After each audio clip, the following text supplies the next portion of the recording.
Looking for that damage, finds him on the Diablo. Diablo forced it back out as their health drops low. The Immortal now is at 25% back down here. on the Greymane, give me the first ball. But is it ETC? No, that's Malthael up there. A triple. The Leyline used in the back, catching 3 people on top of that, followed up by the APOC and the Lurking Arm. Catching 2, but this time on is going to be the first one. Wow, did you see that mosh pit? 4-man mosh pit while on a conveyor belt. That was like a regular sushi. There's the lead, catches him in the mud pit. Time trap does pop. Mosh pit goes out. Ruben's still in trouble. Pops to stay a while and listen, but it's not going to matter. Here comes the Bloodlust on the backside. The Visual gets under and then stunned. Oh my goodness! The combo! Getting shrunk down, ETC getting killed. He becomes dog food for the Greymane. I didn't think they had a chance. I thought it was all over. We said all or nothing, and they got absolutely everything.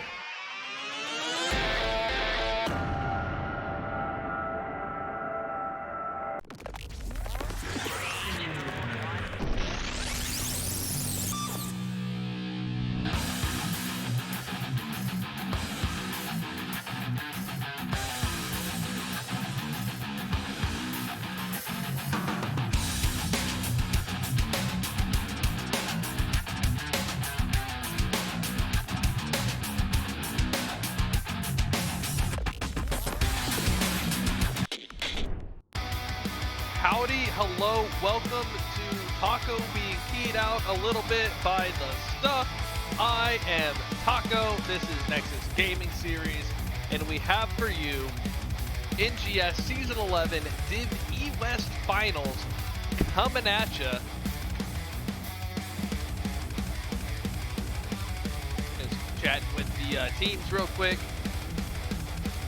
Ooh, excuse me. I'm finishing up my dinner.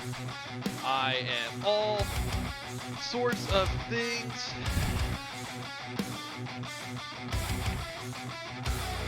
And we're getting underway. So, a couple important things to bring you real quick.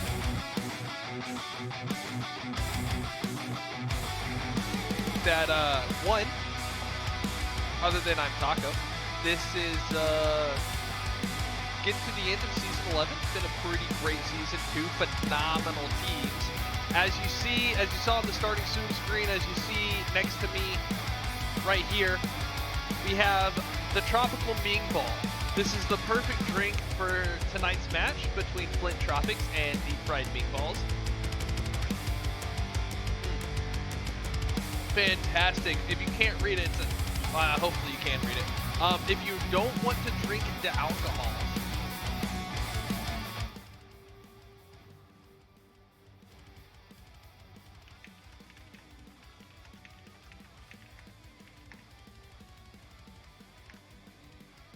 if you don't want to drink the alcohols tonight, then you can substitute the Curacao and the vodka for blue Kool-Aid and some Sprite, and you'll get the exact same effect.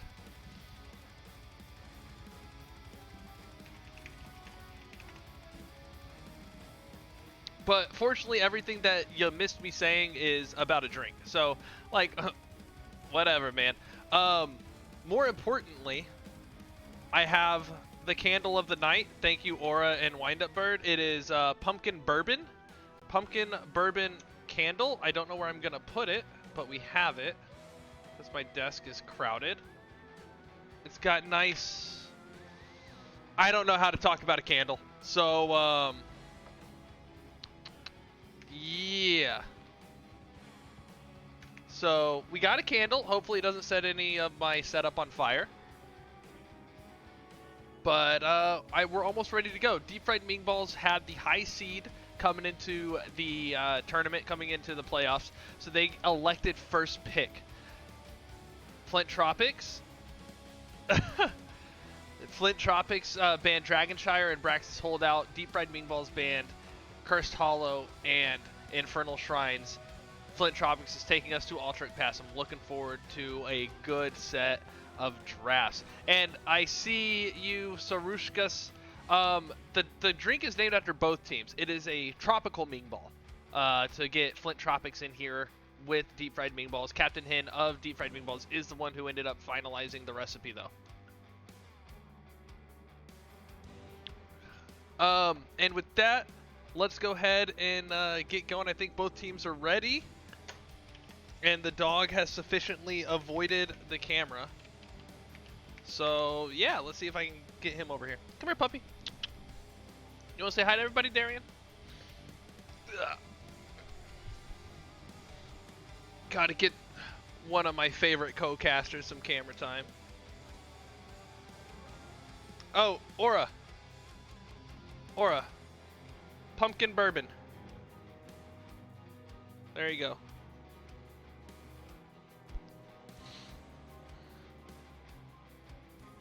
Yeah. He's dirty boy today. He's been playing out in the mud and the storms and stuff.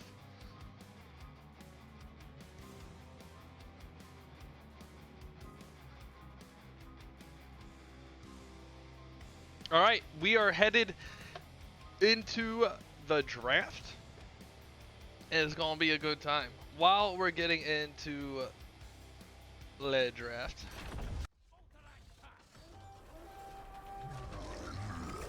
a candle cam, jeez. While we start up the draft, this is an Nexus Gaming Series channel, so any subs or bits end up going to me eventually. Don't worry about it. In fact, save your money for the Region ARAM tournament. I don't know if we got a command for that. It's okay if we don't. No big deal. Because it's a cross-org thing, so I'm not sure. But Region ARAM tournament, you can go to my page, you can go to Region Discord, it's posted in a bunch of places. We're doing a ARAM tournament on June 5th for the Breast Cancer Research Foundation. Gonna be big. We've got at least 16 teams already signed up, and I know of a few more that want to. So, single elimination, best of 3 ARAM tournament after NGS season is over, because choice. So, don't spend your money on me. Spend your money on breast cancer research. However, if you feel like you want to go follow my channel because you like my my stuff tonight, I am El Taquito on Twitch, also known as Taco, and my my Twitter is on the screen. First couple of bans coming out. We get rid of Lucio and Zul'jin on the side of DeepFriedMingBalls here in Ultrec Pass. Good mobility, good delay from the Lucio. Zul'jin can stack on those objectives pretty well because those are prime for team fights. Over here for Flint Tropics, we also get a ban on Orphea and Gazlo. Huli plays really good Gazlo, and Silver Arrow is kind of famous for his Orphea, from what I understand. Really good Orphea, kind of unconventional build. They like to build around it. So, you know,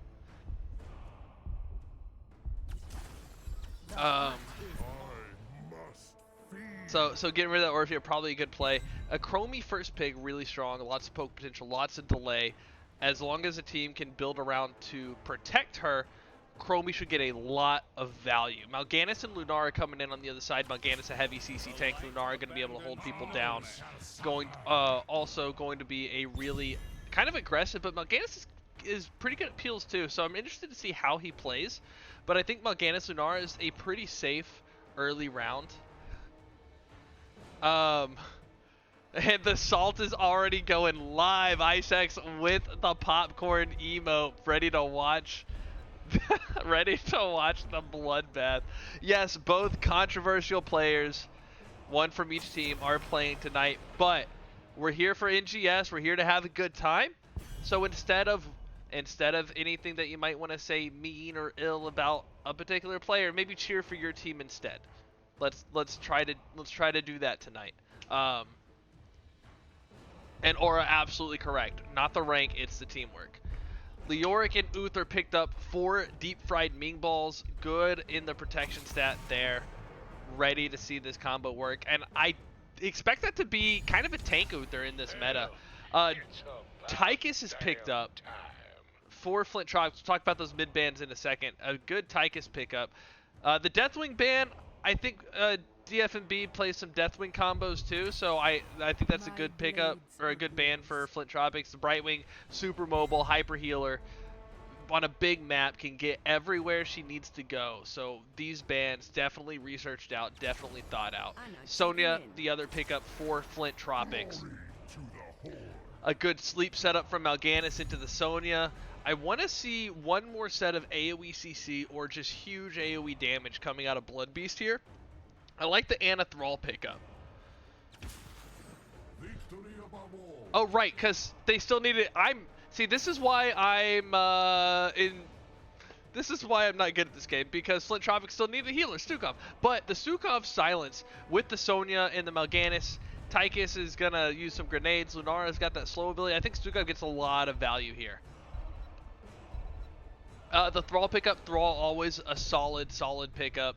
Just a great offlaner, brings a lot to a team fight. Earthquake, level 20, one of the strongest level 20s in the game. I will fight you.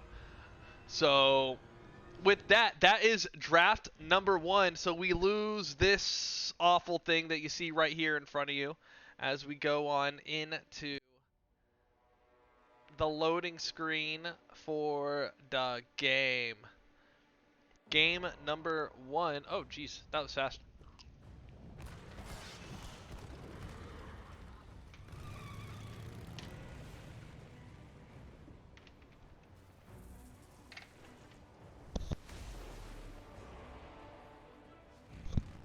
Sorry about the extra sounds. Over here on Deep Fried Ming Balls, we got Huli on the Leoric, Elixir on the Uther, the Hin running that Thrall, Silver Arrow playing, I can only assume that's the Chromie, and Sil on Anna, that is again in the blue trunks, Deep Fried Ming Balls. And over here in the jungle coming out, we got Soul Limit on the Deer, Draven on Tychus, Blood Beast rocking that Stukov, Car Rascals on the Mal'Ganis, and up in the off lane, Aesop spreading them fables on the Sonya.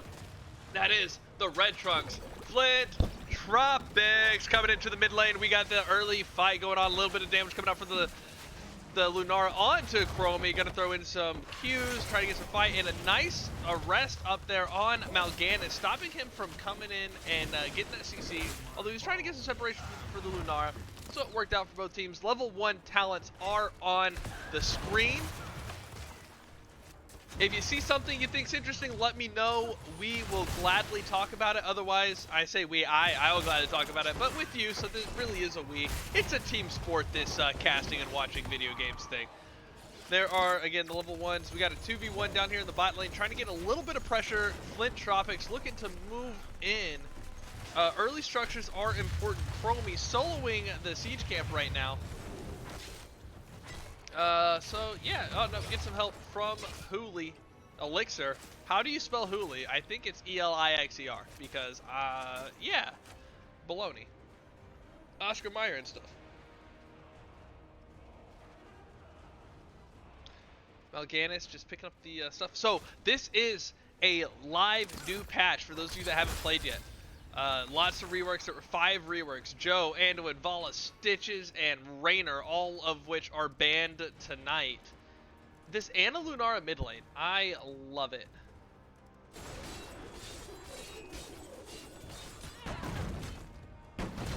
Janitor cam? Janitor cam. Janitor cam. Oh, Mal'Ganis coming in hot onto the janitor, giving him a little bit of a mess to clean up. Huli walking out.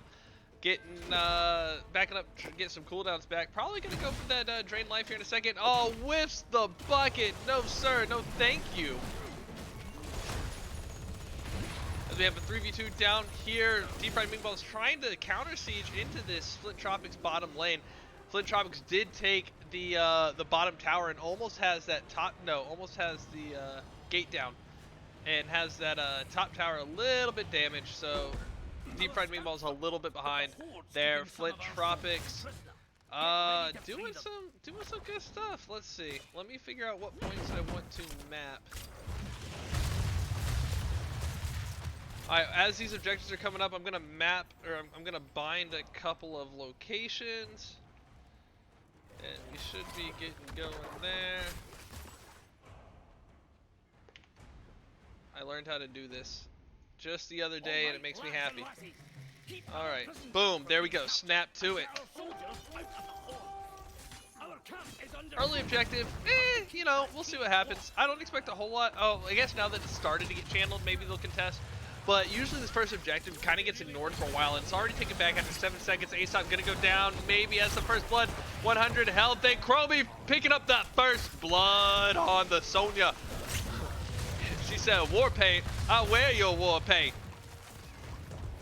Nice pickup for Silver Arrow onto the Sonya the Hand, getting the channel onto this prisoner camp as well. I don't, man.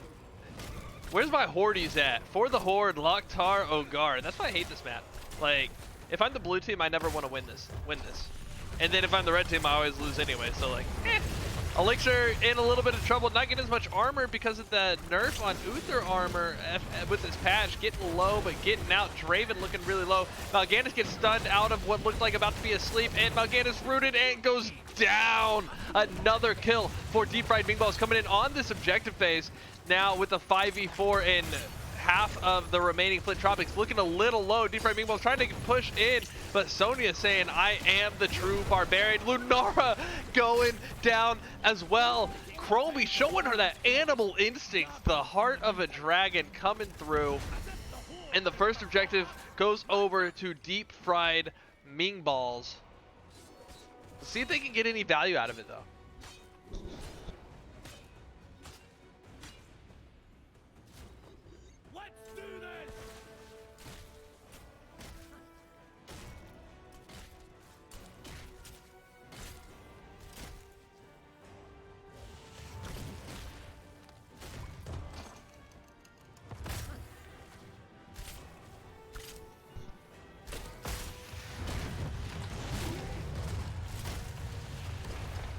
Alright, looks like we're getting a little bit of push in all the lanes. A good defense on the bottom line.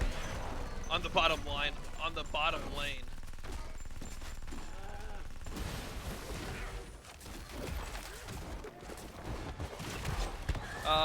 That bot mid go down. Let's look at this top lane.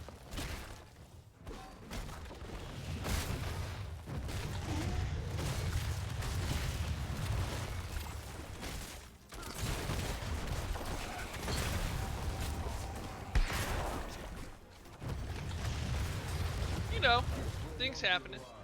No one, why did I press tab? I'm the observer. I can do, like, observer things. Like, pull up stats over here. We'll take a look at level 10, at talents again when we hit level 10 in a second. That's the button I was looking for. So, top fort goes down. Swift clears on the bottom and mid objectives from Flint Tropics. Only losing a towering gate mid.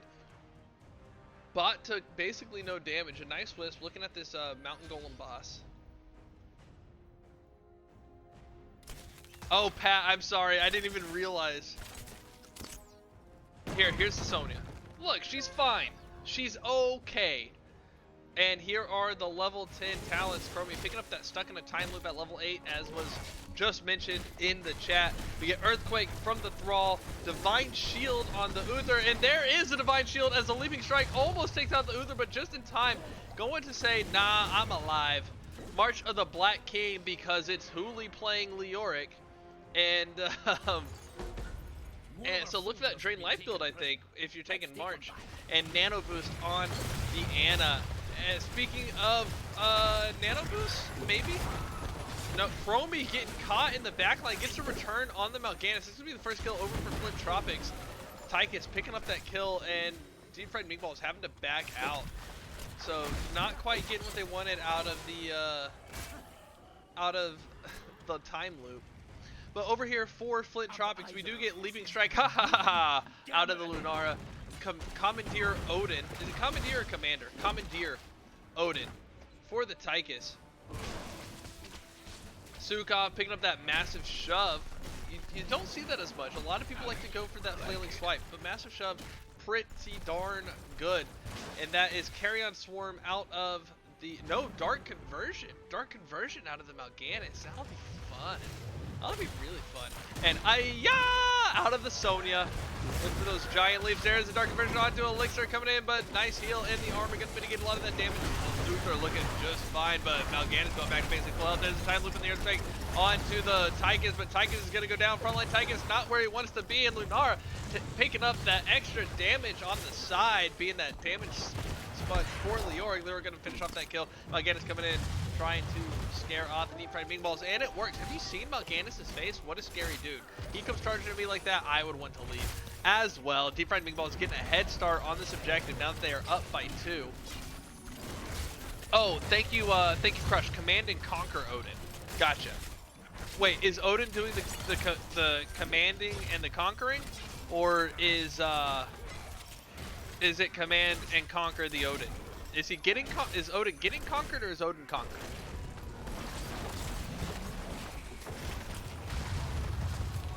Mal'Ganis getting away with a big sleep. Here comes the leap right in onto Silver Arrow, and the Divine Storm gonna keep Chromie alive. There's a time loop to help keep himself alive as well, getting rid of any would-be chasers. Mal'Ganis deep in the back line. The Dark Conversion getting slept by Syl. What a great Ana play. Here comes the spear from Sonya, but it's not gonna land.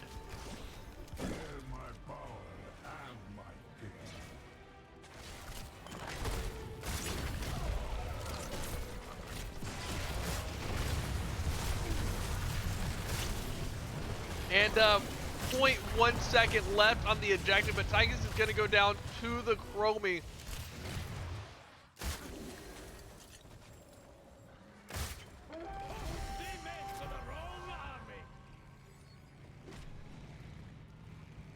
And the second objective going over to DeepFriedMingBalls. And look at all those little baby XP globes. They missed so many waves with the little baby XP globes. So cute, nice little time loop. And chain sleep from Ana, gonna wipe out the Lunara as Mal'Ganis starts flying away.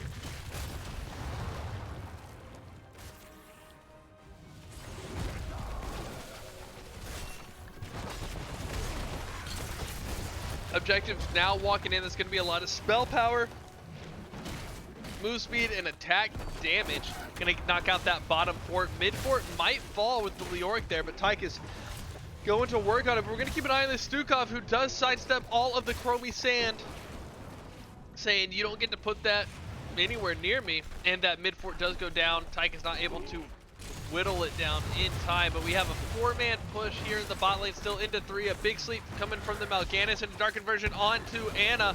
That's gonna be a lot of damage going up with the Divine Shield in time to stop a good chunk. But Mal'Ganis back to full health, but gets taken down to a 3rd by that time loop and Dragon's Breath with the Eye of the Tiger? Mobius, oh, that is Mobius loop that does the center damage. Okay. And Elixir gonna die to the tower. The second kill of the game for Flint Tropics goes to the tower, defending the keep. And we do miss a Tychus and Lunara death here in the middle, it looked like, because Uther was dying to a fort. And let's be real, Uther dying to a fort is way more entertaining. Or not, I don't know. I'm just talking about it, you guys are watching it. Oh, and it looks like we do have the Silver Fan Club in the chat.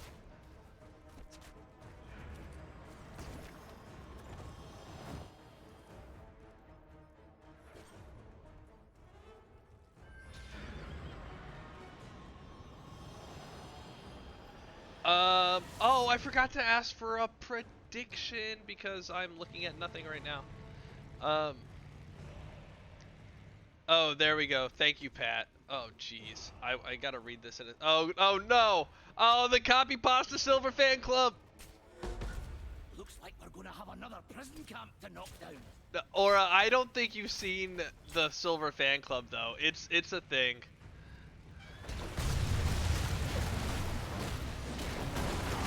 There's a big earthquake. Draven already at half health, getting time loop. That's going to be the Unstoppable to stop the time loop. But Draven's still going down because Unstoppable is still, that's a channel. Chromie finishing Mob Car Rascals with the Mal'Ganis Dark Conversion takes a lot of that health and damage again before he can really get it back. So it served almost as a temporary shield, but he still goes down. Sonya falls as well, but they did get the healer. Anna goes down. Flint Tropics trying to claw their way back in. They are at the same talent tier.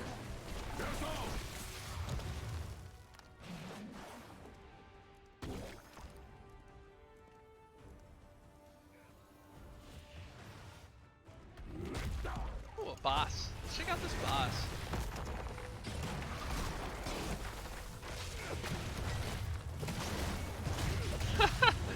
I don't know, Aura. I mean, it's positive.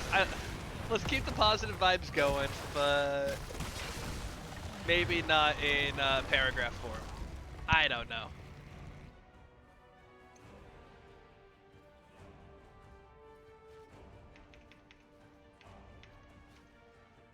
What's happening? Why is nobody in the mid lane where I wanted to look? Jeez, Pat.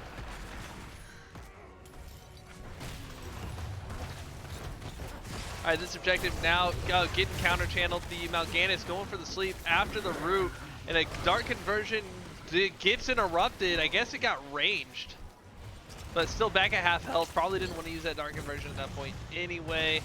And Chromie raining down the Sandblast. But here comes the time loop on the Sonya, and the leap following it, but the return again. The re-return on stuck in a time loop is going to be enough to take out the Sonya. Mal'Ganis already went down, but Thrall goes down without getting that Alpha Wolf finish. I believe that's Alpha Wolf.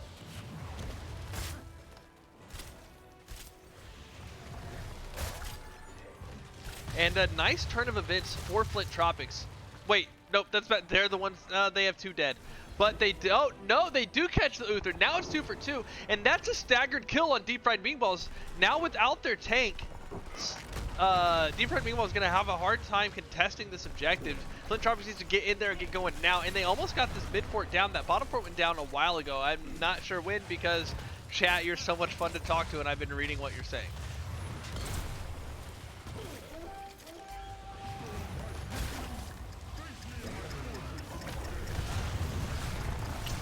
A big massive shove onto Leor, pushing him out, but that's going to be a standing still. Stukov and Lunara stuck in the time loop again. No, or I get you. I get you. I just have opinions and I voice them. That's all.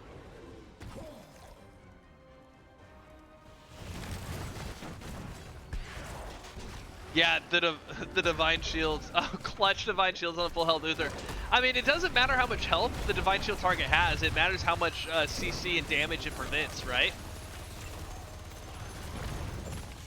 And still getting caught. The Anna getting leap striked or something. Sonya finishing off the kill, but Lunara gonna go down. The dark conversion going to get off on the Thrall, but Mal'Ganis dies. Lunara also finishing off the Thrall after the dark conversion. The Divine Shield on the Chromie, stuck in a time loop on someone. The cooldown reduction huge though. Chromie going to do a lot of pepper, and Uther finishing off the Sonya kill. The Commandeer Odin coming in at the Chromie. Chromie goes down. Odin trying to get out now. Lots of damage. Maybe gonna get saved by this Stukov, but that was a huge chunk of health knocked out. And the drain life, 30 health left on Odin. Is that gonna be enough? Tychus dashing his way downtown, walking fast, trying to get the hell out of here. And Channels goes back to DeepFriedMingBalls, but Flint Tropics will be back sooner in higher volume, so look out, they're coming for you. But these keeps are in bad shape.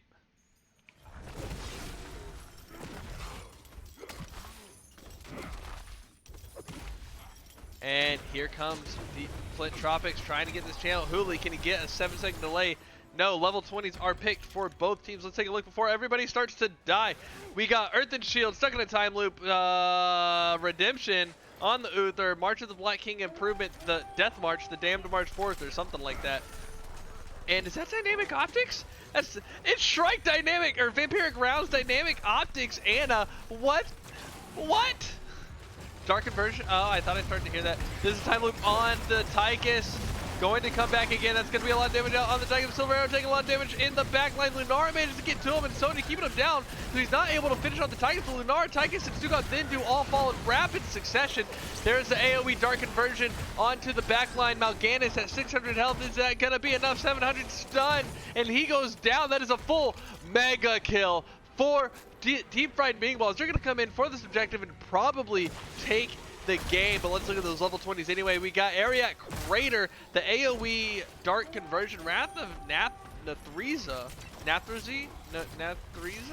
because he's one of the Nathriza, right? Whatever. Top off on the Stukov, bob and weave for those extra dashes on Tychus, and intensifying toxin going hard into that poison damage. All right, from the game. Do you think the next character they're going to add is going to be what? Price or soap?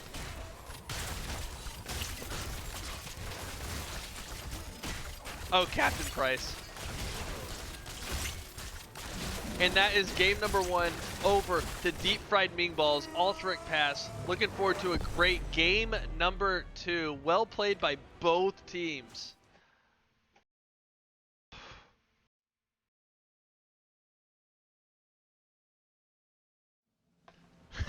As Mongoose would say, I'll take that trade.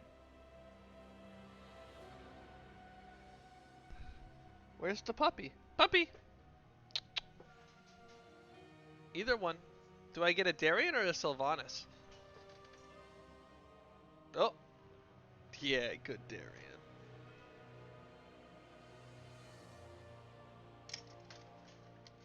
Alright, let's grab these puppies real quick, because that's why everybody comes to my stream. Sylvanas, come here. Come here, baby. Come here. Hi, baby girl.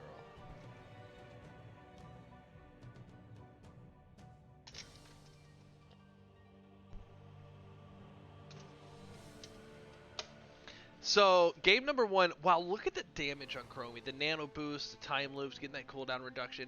Really strong play out of the Chromie. Tychus also with a lot of damage on the team. Lunara not far behind, so kind of covering that spread for the team. Really present, a clear and present danger, both of those heroes into DeepFriedMingBalls, but the protection around the Chromie worked out really well. The objective fights were insane, absolutely huge. Mal'Ganis and Sony getting into the back line, getting a lot of pressure, but the AoE coming out was just enough to keep them down. And so DeepFriedMingBalls walking away with the win for game number 1, and I should probably give them credit for it. And we will be finding out for game number 2 shortly, but yeah. So I'm gonna eat another Totino's pizza roll.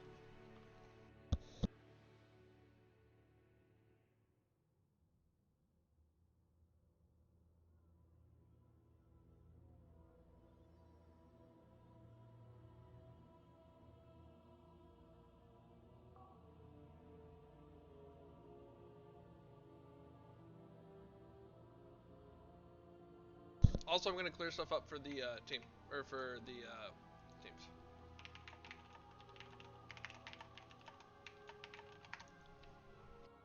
Sit. Up.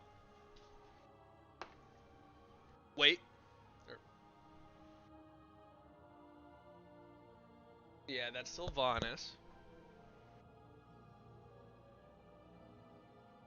Oh, and there's Darien. Good girl. Okay.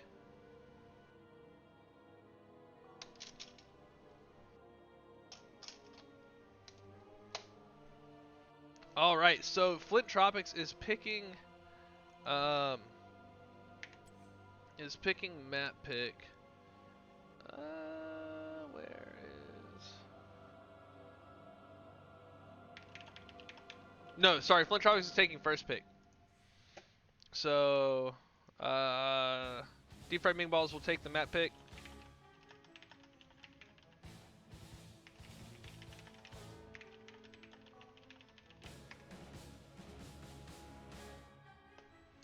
So real quick, Hooli, what is trait value? What is trait?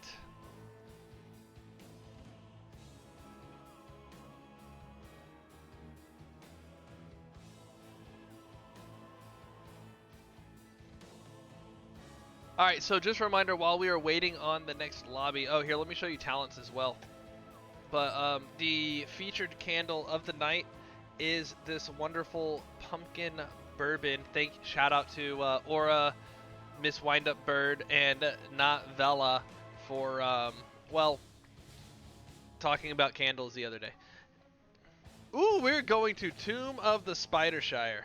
Spider butts, spider butts.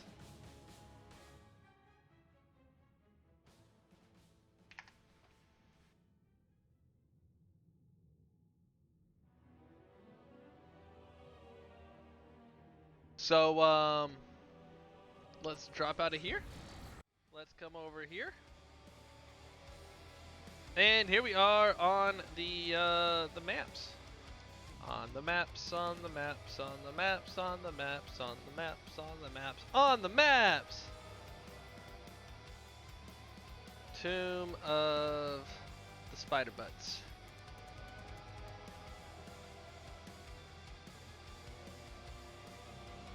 So, game number 2. This is going to be a much tighter map, much closer combat. I'm looking for some wombo combos, some just utter destruction. Also a reminder on your screen: the drink of the night is the Tropical Ming Ball in honor of both of these teams.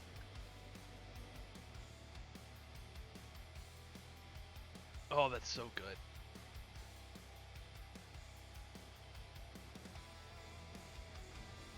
We almost did a pumpkin waffle candle, but then we're like, wait, bourbon.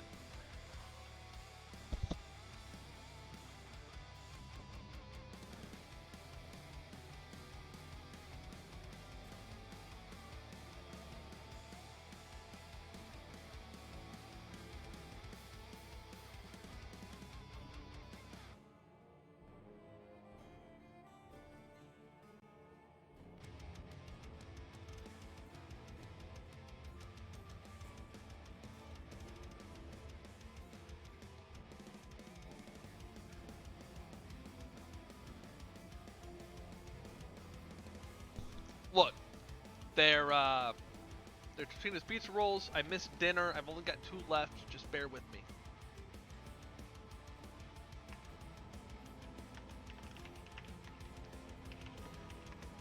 I think both teams are ready to go. So I found myself into a lobby. This is going to be Tomb of the Spider Queen. Oh, I didn't get to ask in time. He was like, wait, whose team am I on? I'm not on a team. I'm casting. But ha ha ha. Sorry, that's a team joke. So we're going to Tomb of the Spider Queen. I'd like to see a I don't know. I don't think they're gonna. I think the bans are gonna stay pretty much the same. I will say, before we get too far into this, don't forget Region ARAM Tournament. I don't know if we got the command and nobody let me know. So I'll find out. Cool. Not a worry. Region ARAM Tournament, raise the money for Breast Cancer Research Foundation. A single elimination best of 3 ARAM tournament, because why not, right? Good way to wind down after an NGS season and head into the off season and do something great for some people. If you're interested, message me or Murda or Vel on Discord and we'll try to get you hooked up. That being said, also, if you're enjoying the cast, if you're enjoying the stream, if you're enjoying the content, because all 3 of those are actually different right now, because that's how I do this thing. Go give me a follow over at twitch.tv/eltaquito. You can check me out on the Twitch at the Little Taco. I post dog pics and talk about video games. I forgot to tweet out this match tonight though, because I'm fantastic at this thing. No, it's okay, Aura. I just wanted to check. But yeah, so do that. Subs and bits and donos go to me, but don't give that money to the ARAM charity tournament on June 5th instead of me. But do go give me a follow. I'm doing I'm starting a new thing on Saturday, so we'll talk about that more in a little bit if people are interested. Let's skip to this draft now that we're halfway through it. Lucio Zul'jin banned, same thing, not surprising. Orphea Gazlo banned, same thing, not surprising. May pick up from Elixir, I like it, let's see how it goes. Karkaro coming in instead of Syl, and Miss So-and-so coming in instead of Hooli for DeepFriedMingBalls. So an interesting change out of the team layout. Let's see how this adapts. You know what?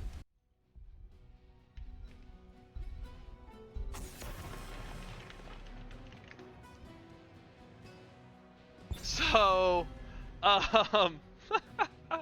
thank you, Saraleth, for reminding me to actually go to the draft screen. I just started talking about it anyway. So I like the May. I think the Leoric here on Toon Spider Queen is going to be really good, and I think Karkaro is going to play a lot differently than Hooli did.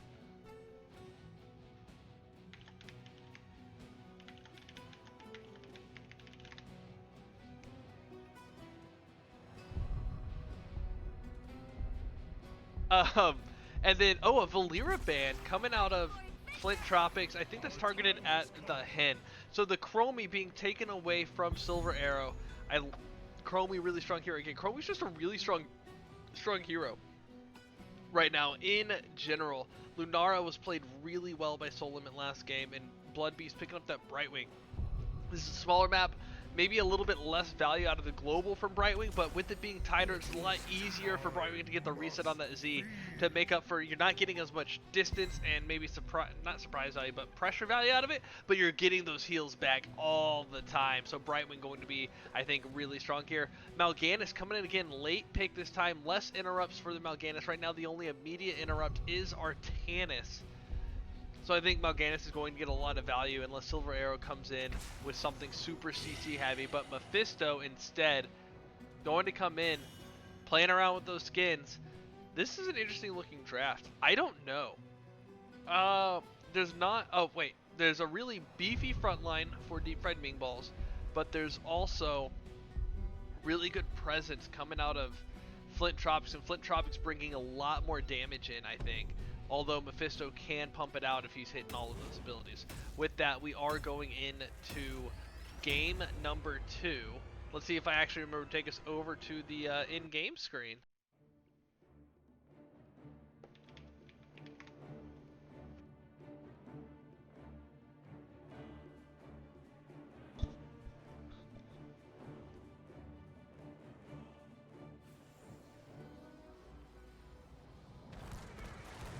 Good news, everybody. We made it. Over here in the Blue Trunks, defending from game number 1, up 1-0 in the E-West Finals.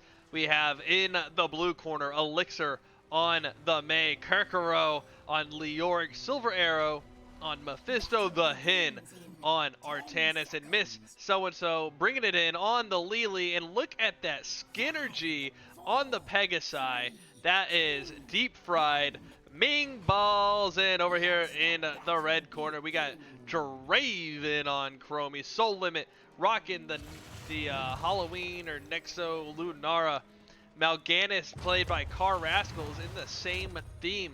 Blood Beast on the scary dragon. Brightwing and Aesop rocking the Zool. Gonna be picking up all of that soak. That is your team, Flint Tropics. And here we are in the mid lane, going after a huge exchange.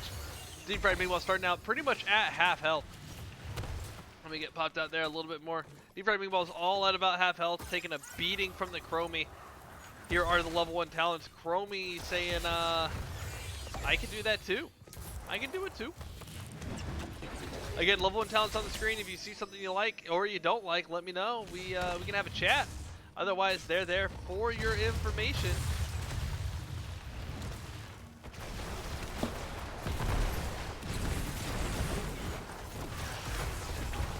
Nice double stun. And then nothing happened.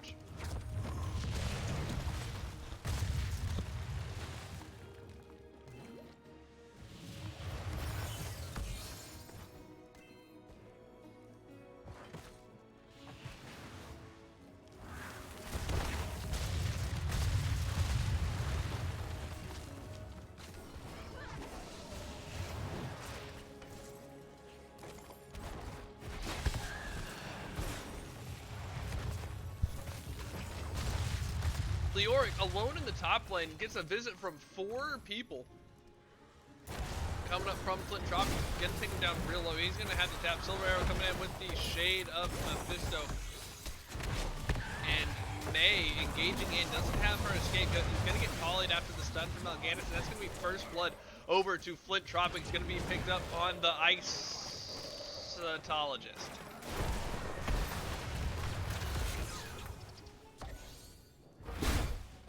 Oh, I heard loud noises as soon as I started to go down, so yeah.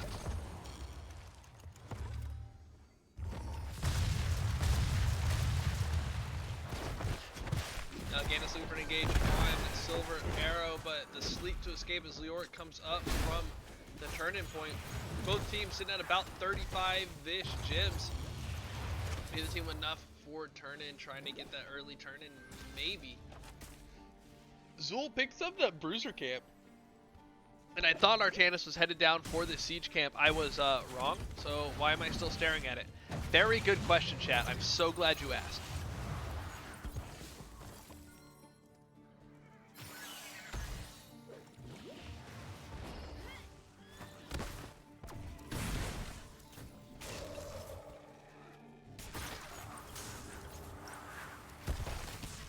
I know everybody was wondering, I only have 1 Totino's pizza roll left. And I keep saying Totino's because I don't want people to misunderstand and think they're like the big ones that you get at restaurants.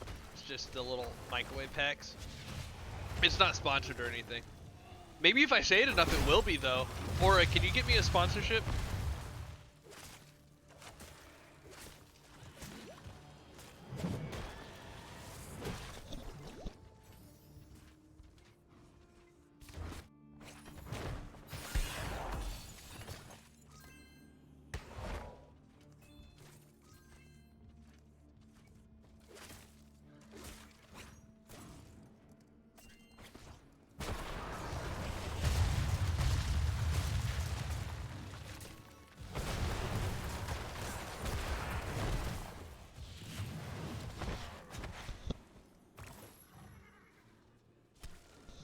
Silver Arrow like ring around the rosy, you can't hit me and I can't hit you either.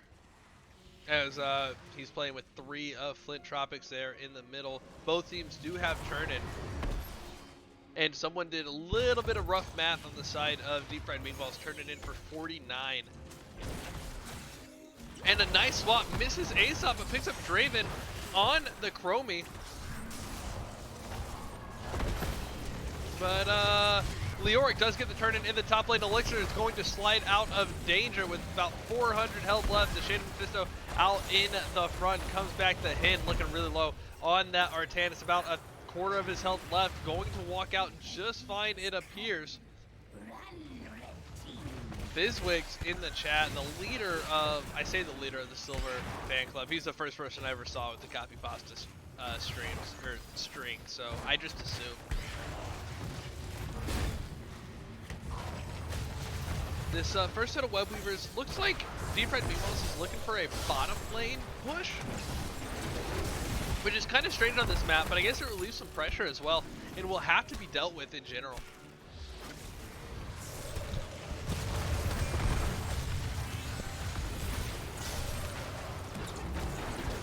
A nice blizzard into a swap from the head onto Aesop, and Zool's gonna go down. The second kill of the game, gonna be the first one for DeepFriedMingBalls. Artanis about to fall, getting caught by the stuck in the time loop, or by the time loop from the Chromie, goes down to 200 health and stays alive. Look at the body blocking from the team. The Hin owing everybody on his team a tropical bean ball later on.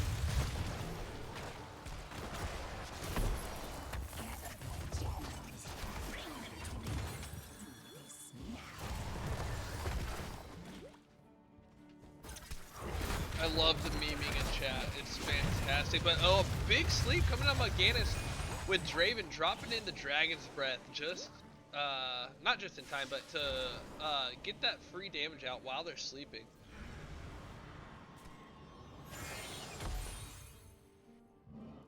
And almost another turn-in available for DeepFriedMingBalls, but Flint Tropics really wants to get this turn-in go ahead and interrupt the push from DeepFriedMingBalls. Flint Tropics getting it. Mal'Ganis with enough, and that's going to be Red Web Weavers coming in.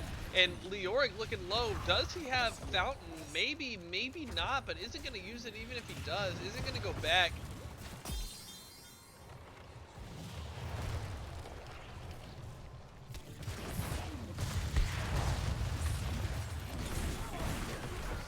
Mal'Ganis dropping in with the sleep. Here comes the patient from the Brightwing. Both teams level 10. We'll take a look in a second.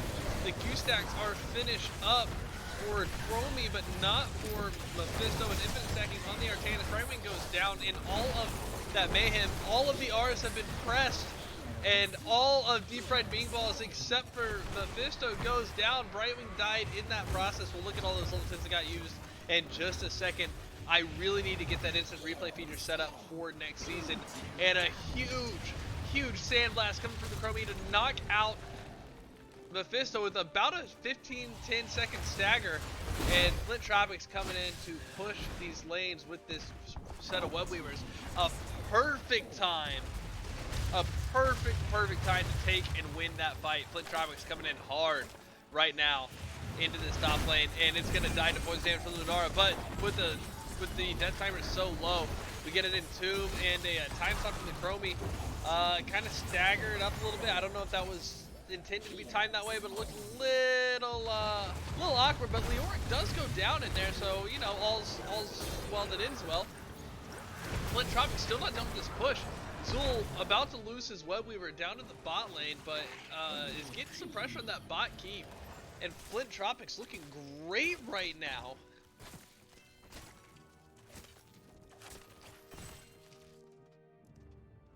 And Flint Tropics about to turn in again. This is going to be another set of Web Weavers marching in to DeepFriedMingBalls. Real quick, let's look at these heroics. We got Suppression Pulse, Durance of Hate, Ice Wall, Entomb, and Jug of not enough teacups because where's the Water Dragon?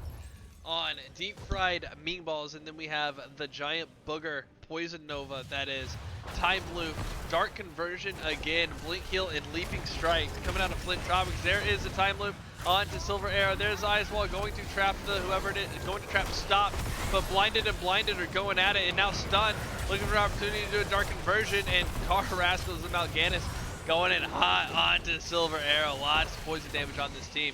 But everyone looks like they might get out. Lily with the Jug of 1,000 Cups going to keep everyone up, except no, Silver Arrow does fall. The Blizzard not enough to mitigate that damage, even with that induced hibernation damage reduction talent. And Lily goes down as well. Flint Tropics just pushing hard into DeepFriedMingBalls, and they're in a great position to do a boss and Web Weaver phase. I'm interested. I don't like the way they're doing this call. I like the call. I don't like the way they're doing it. I would like to see them take this boss without capping it, turn in, and as the Web Weaver's respawning, then cap, so the Web Weaver and the boss are marching together.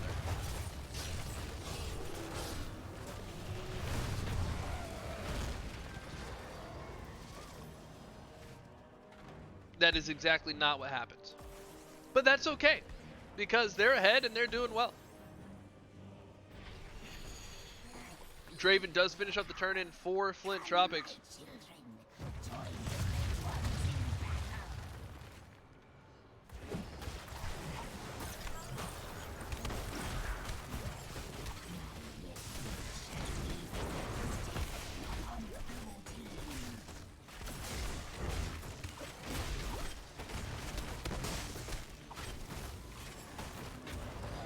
This boss coming in.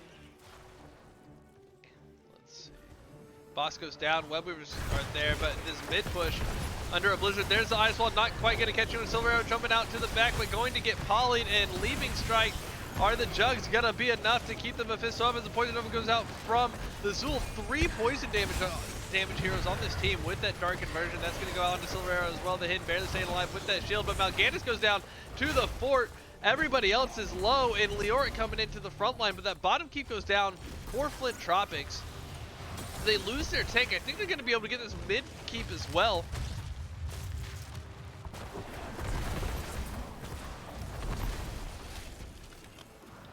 This top keep is looking really low. This might be a full structure clear. Yes, as the Web Weaver goes down, all the structure's gone on the side of DeepFriedMingBalls, and an excellent double turn-in for Flint Tropics. Retreating back to their side. Let's take a look at this Bruiser camp coming in. And see if DeepFriedMingBalls can find an opportunity to pick up the turn-in. Lunara getting turn-in, and it looks like all of Flint Tropics going down to that bot lane to get that camp.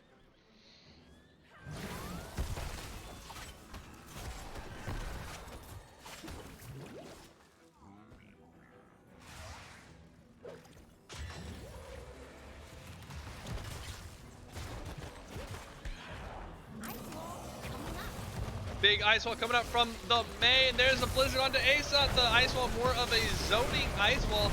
Not gonna get anybody caught in it, but there's the French Post and the Entomb. The Dreams of Hate gonna be big with Lily, the first one to fall.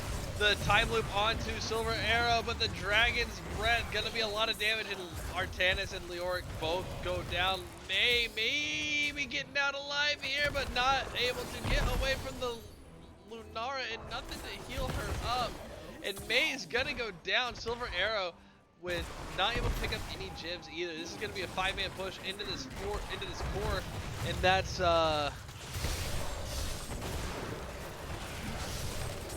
gonna be, looks like game number 2 over to Flint Tropics.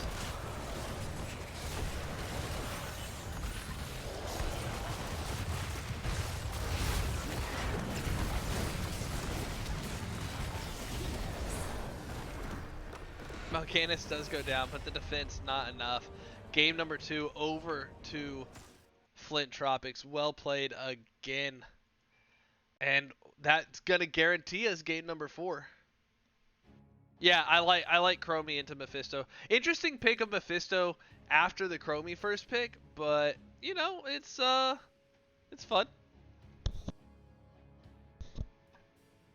It's fun. Yeah, so thank you to Captain Skippy on the sub, or on the Prime subscription, as well as there was, let's see. Yeah, Ektar, there's a SpongeBob meme. Basically, there's a SpongeBob episode where Patrick is given a compass and told to guide us east, and he's like, "East? I thought you said weast." And so that's the joke. Thanks for playing. So here's the stats. It was a lot. It was basically the absolute opposite of game number 1. Am I showing? Where's? There it is. Game summary.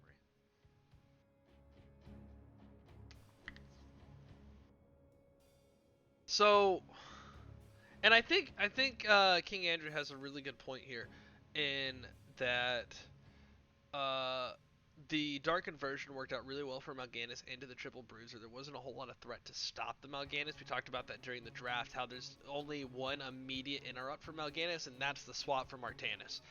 So Mal'Ganis kind of got to have free reign over the entirety of the team, while the poison damage from Zul and Lunara and Mal'Ganis just all coming out, and Chromie just raining havoc from the back. And May and Artanis and May, Artanis, Leoric, and Mephisto all had an ability to get to Chromie, but there wasn't really a whole lot of protection. And so I think that's where the strengths of Flint Tropics draft really came in. They were able to get to whichever target they wanted to, and have the protection for it, and the damage to back it up. So really well drafted, really well played out of Flint Tropics. I'm excited to see game number 3.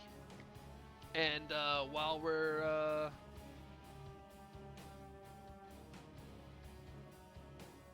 we're doing that, sorry, in talking to a mod for a sec.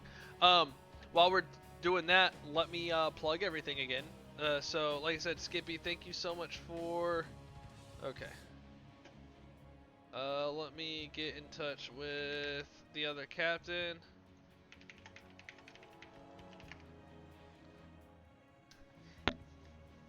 So... lost track. Plugs. Captain Skippy, thank you for the Prime sub. Just a reminder, subs, bits, donos, whatever, go to the caster. That's me. However, don't do that. I mean, thanks for the Prime sub. But go give me a follow, twitch.tv/eltaquito, at the Lil Taco on Twitter, and sometimes I like remember to post things and stuff. But go to instead of giving me your money, June 5th, region charity ARAM tournament supporting Breast Cancer Research Foundation. There's sign-ups links. I don't have one here today, unfortunately, because of unfortunate things. But there's sign-ups. Talk to Murda, talk to me on Discord, talk to Notvella. There will be someone that can help you get find the link. I'll probably drop it into the I'll drop it into chat in a little bit. That it's a charity event. So instead of giving me your money, give your money to the charity. June 5th, ARM tournament. It will be awesome. And again, just a reminder as I come over into the best of 5 map screen as we're getting ready to go into the game number 3. The deep fried meat, or not the deep fried, sorry, that's one of the teams. The tropical Ming Ball representing both teams. On the screen, there is also an alcohol-free version at the bottom of that graphic. Feel free to celebrate our teams. And I do see a raid pop up. 7th Ace, thank you for the raid, my friend. I don't know if there's a shout-out command. There's not one on my stream either, so I'm working on it.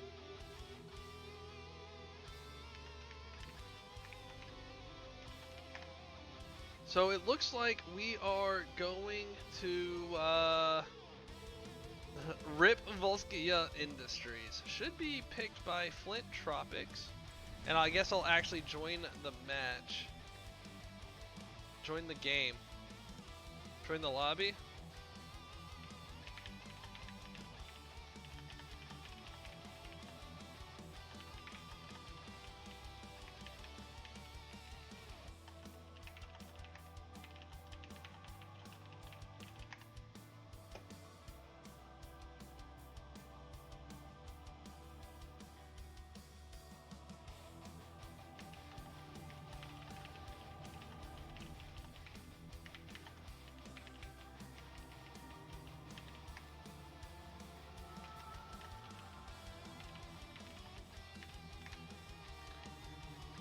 Dang, they're throwing me shade in the lobby too. So, game number 3 coming over to Volskia Foundry.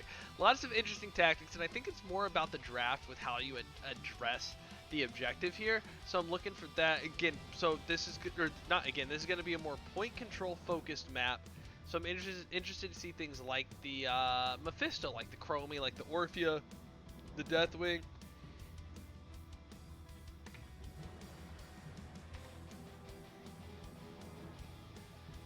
And both teams are ready, so we're gonna hop in here, but it is game number 3. So for Aura and Wind Up Bird and Vel, just gonna holler or shout out the pumpkin bourbon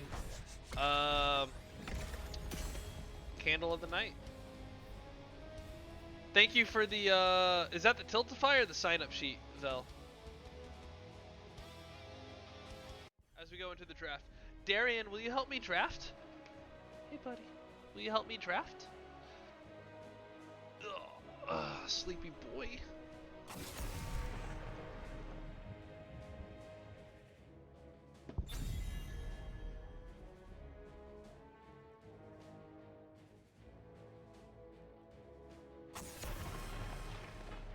Gasol Lucio band, same thing as before. Oh, here, let me fix some lighting real quick, see if this helps. I think that'll help with the washing out. Oh, and my tortilla blanket. I've got. Oh, thanks. Oh, I see the other one now. Oh, a Lunara band this time. Lunara is being oppressive enough that instead of the Zul'jin band, we get a Lunara band. And don't worry, Taco is in his tortilla blanket now. So I am the true Taco. Silver Arrow picking up the Zul'jin instead of getting an extra band that way with the first pick. But that's a bold first pick, but stacks off the protector, stacks in a zone control area.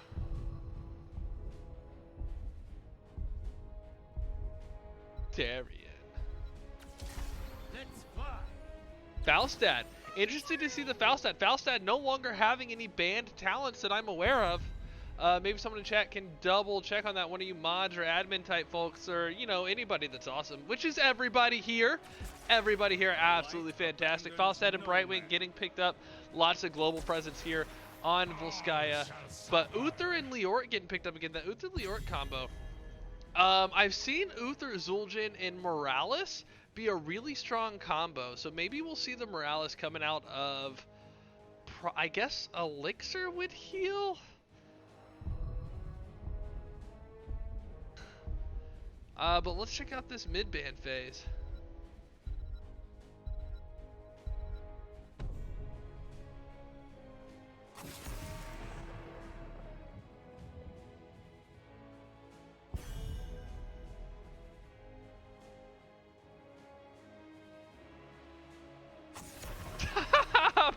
Band-Aid.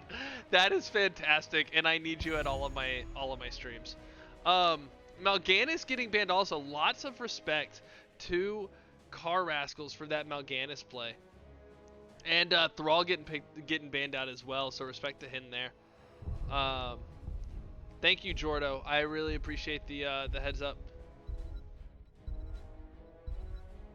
Darian, why don't you look more interested?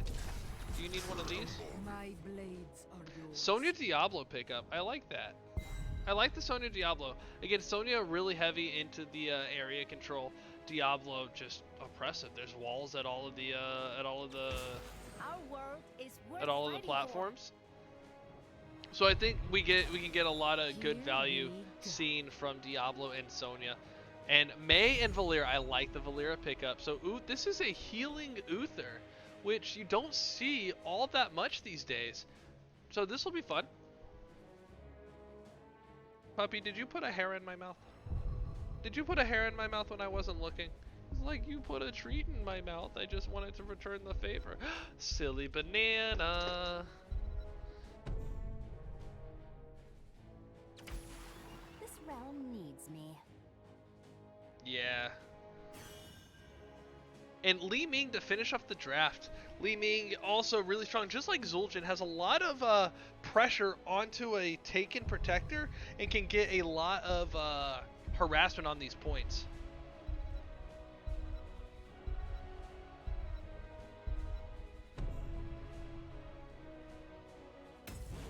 Yeah, Joe is banned right now, so that's beneficial.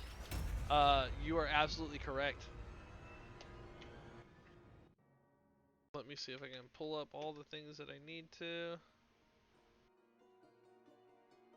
And we are going into the draft, so say goodbye to the puppy cam. Say goodbye to the tortilla blanket. And say hello to some intense Div E Weast action.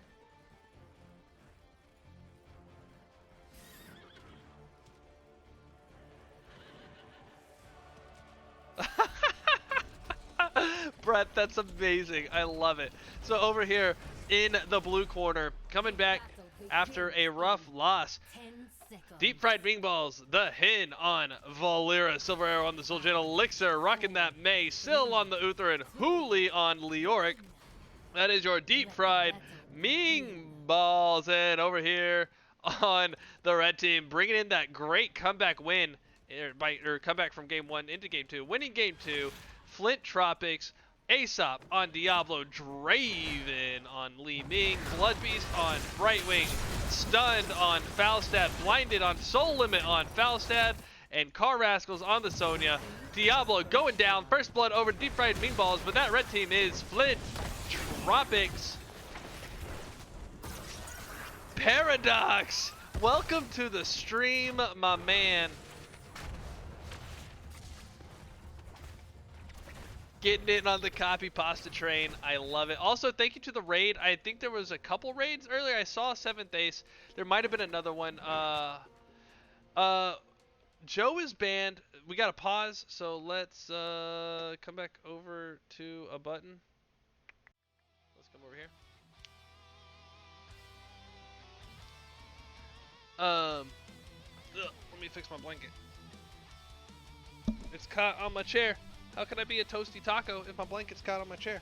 And I didn't drop it in the candles and set it on fire, so that's fantastic. Oh, they're ready to go. Alright, so let's get back over. Yay, that was fun. Good chat, everybody.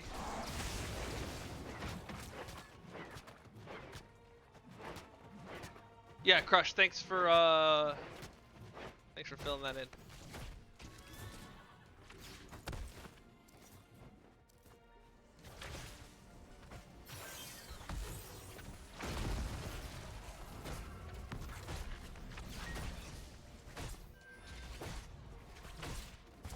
Are there any bugs currently that are banned right now? Lucio, right? I think Lucio was bugged.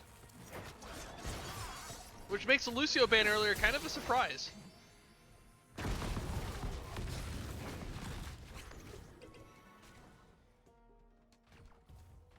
Pat, I think that gets voted on. But there's also a game going on right now that I maybe should be talking about. But the teams are, you know, soaking and getting camps and doing a whole bunch of boring stuff instead of killing each other. So, you know, what's going on, chat?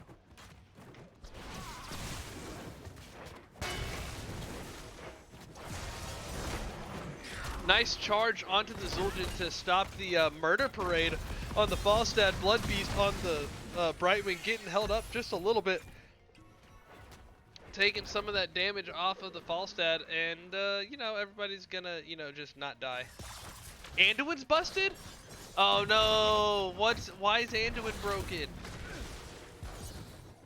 Sure, if I looked at Discord at some point, I would know, but. For combat in the Nexus, prepare to begin field testing. Oh yeah, for the rework. Okay. My bad. I was like, there's a, yeah.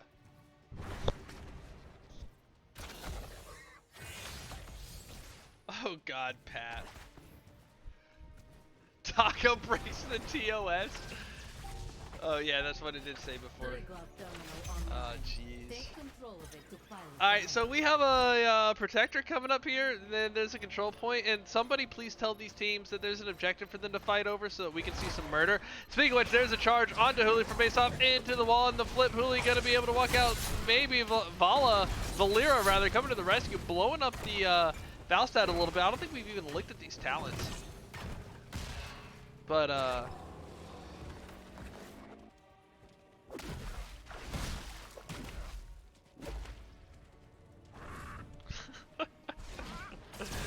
man.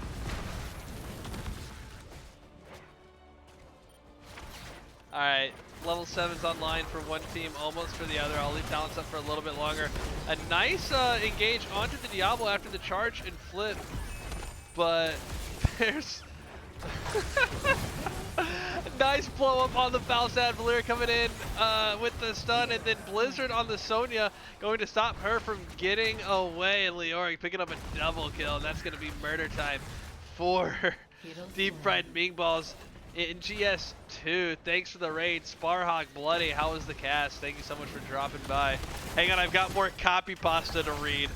But the first protector picked up for DeepFriedMingBalls. Let's see which lane they go to. I don't think they have the push to be going for bottom lane work right now. Blue team has taken control of a protector.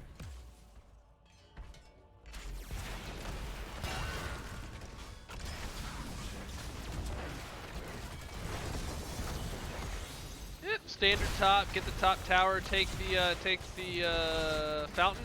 Diablo coming in from a flank is going to get stopped by Zul'jin and Uther. That's going to allow Li Ming and company to get rid of the protector. And or build Li Ming makes the most sense into a Volskaya protector. They're still trying to get this fountain down. There it goes.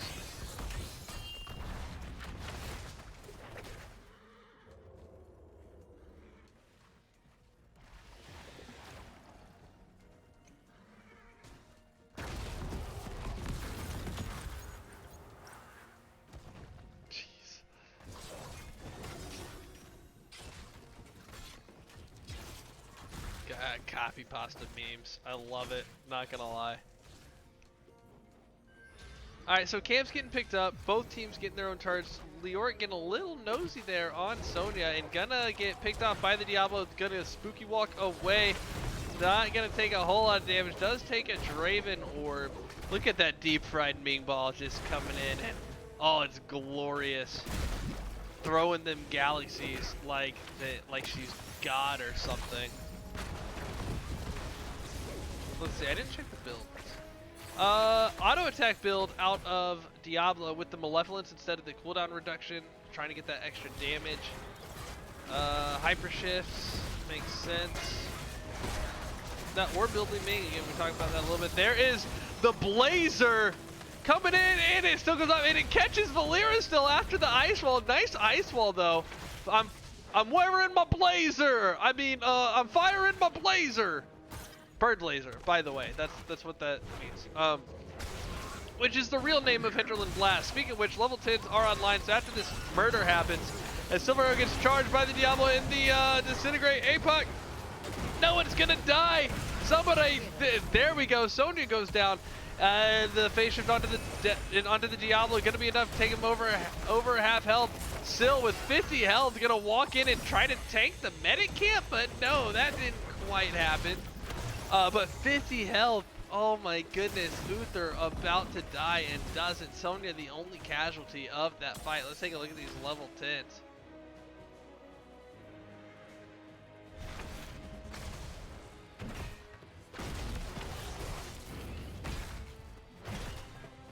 A protector is almost ready.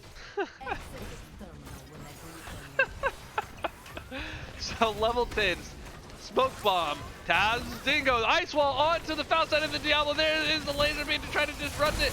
The med camp ready to be capped. Diablo charging in onto the hand, gonna get the stun flip, but not any of the healing. And May finishing out the Diablo, taking up those souls. We got Baby Dibbles now, and everybody else have health. So why am I talking so fast? There's nothing to catch up on. Taco, slow down, quit casting when nothing's happening. But there's stuff and people walking out in the XP globes. We're looking at Heroics, March of the Black King. Ice Wall, hi Sonya, how you doing? You go spinny spin. And Divine Shield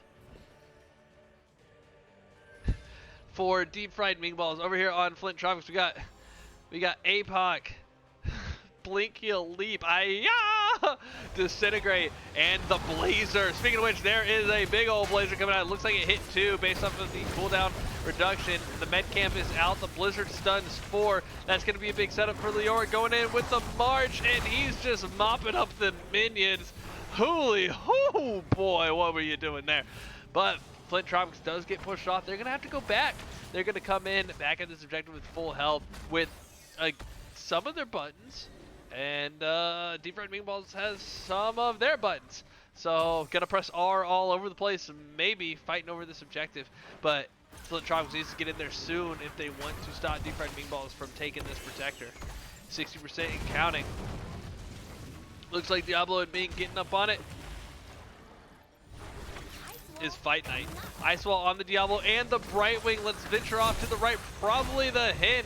Dropping in on the Falstad with the stun and blind into the smoke bomb. The ensnare on Diablo not gonna be enough, and everyone's low, but Zul'jin finishing his U1 Axe quest. Gets the double twin cleave and is just gonna start stacking damage now. There's the Blazer again. It's gonna field goal all of Flint Tropics.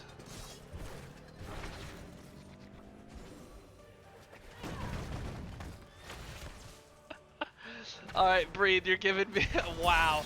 That was, oh my goodness. Oh, a Divine Shield on an icing in May. Gonna get the split up, but no one's gonna die. The Blizzard, a really well placed Blizzard to stop the follow up. Sonya, Li Ming, Falstad not able to chase. It looks like Sonya is the only one that got stunned though, but they had to get split off.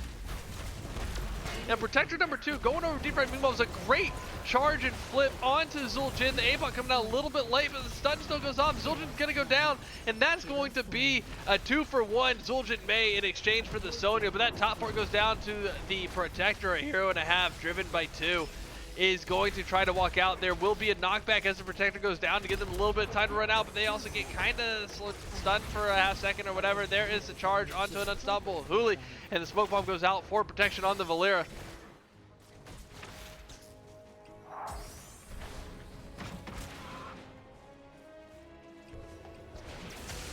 and a strong second protector. Interesting decision to go for that top fort instead of bottom, but a lonely Falstad getting cut out by a Valera with improved blind. I like it. I like it if you're going for them W's to and then keep them still.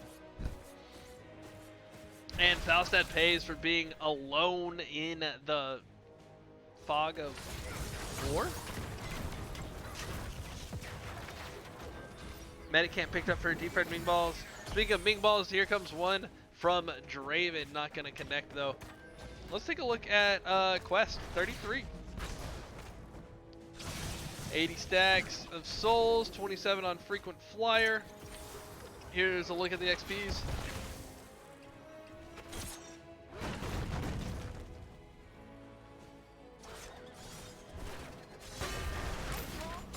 Ice Wall comes out, we get a blink and a blink heal, I believe, and Ice Wall dissipates, no follow-up. They didn't quite catch anybody. Oh, the puppy is sideways.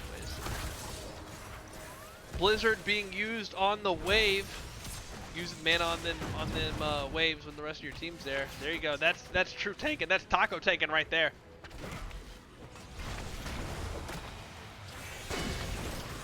And a root with the drain life or drain soul or whatever from the marching Leoric. But Diablo gets out. He has half health. And Valera anchoring on this camp, looking for a lonely squishy to walk by. Every time y'all put Silver Arrow in there in all caps, I think it says Silverado. And then I get sad inside. And then I realize that it's Silver Arrow and I'm happy again. Because then you're talking about the match. Flint Tropics, what are you doing? You are coming up top. You're getting some clear. Trying to come in. Look at that snowflake. What's the detail on this snowflake? Ooh, look at the sparklies, the shinies. I like the trail. I'm getting another terminal ready for you. Ice Wall gonna split up the team, but Diablo charge onto an unstoppable Julian. There's a flip onto May, who's gonna slide out the smoke bomb from Valera. Gonna get used. March the Black King away. That's gonna be an unstoppable 1-2 step, and then maybe a little bit of a Dougie from Leoric. Although really, I think Leoric, although he's the janitor one maybe, but I think normally Leoric has a bit of a stanky leg. Control the terminal and Eldridge, thank you. I appreciate it.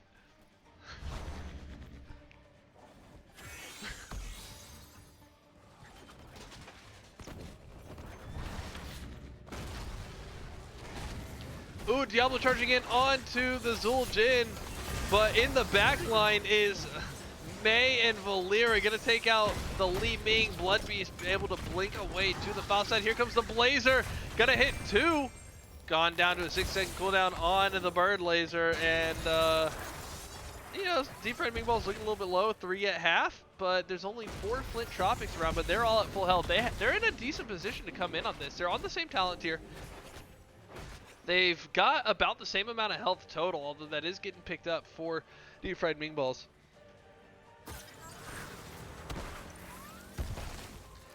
NP, that's because Div E is where it's at. I've seen Div E run more Valera and Maiev and stuff like that than most other divisions. Big Ice Wall and then Blizzard onto the Diablo. Blizzard just a little bit late, not going to get the follow-up stun coming out of the Ice Wall. Diablo charging in, but is getting low, gets knocked back by the May. Great icing.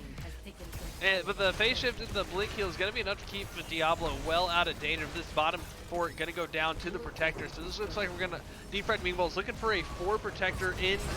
I don't think they're going to get very far with this 3rd Protector. Sony jumps in, gets wiped out. There's the grouped up APOC to try to get Falstad out. And so far it's working. The Blazer enough to finish on the Zul'jin coming out of Tazdingo.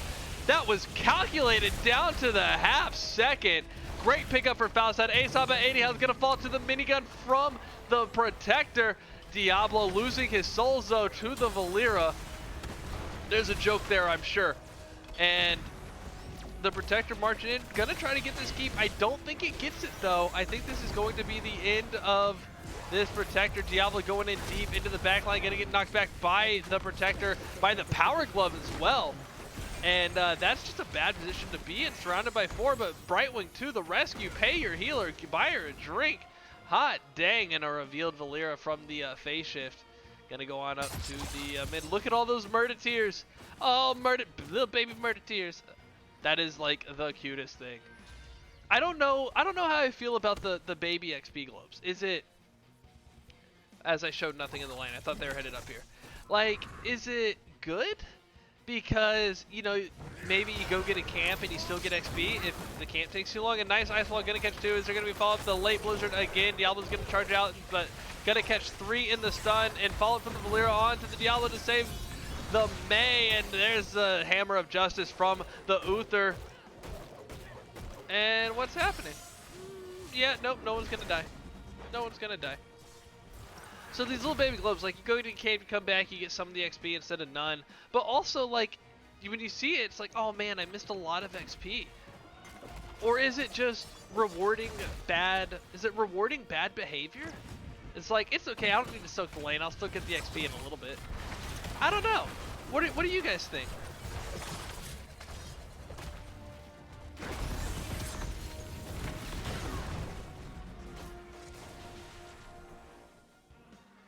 Good defense of the mid fort by Flint. Tropics are going to come up and try to get this clear.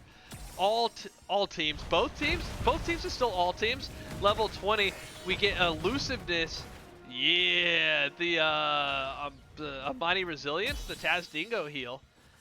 The Damned March 4th, Death March or whatever, Shatter, and Divine Protect, Bulwark of Light. You know what? It's something. It's called something. It's AoE Divine Shield. Ice Wall just on the near side of the enemy team for the May. Not going to catch any, and so that is a big cooldown down for about 50 seconds that Flint Tropics can take advantage of. This is a charge flip onto the Zildjian, but the AoE Divine Shield gonna protect from the area at Crater as Valera jumps in, and Sonya is gonna go down, but still looking really low. Uther about to die to the Ming. There's the resets, and the Valera coming back in, getting the stun onto Brightwing instead.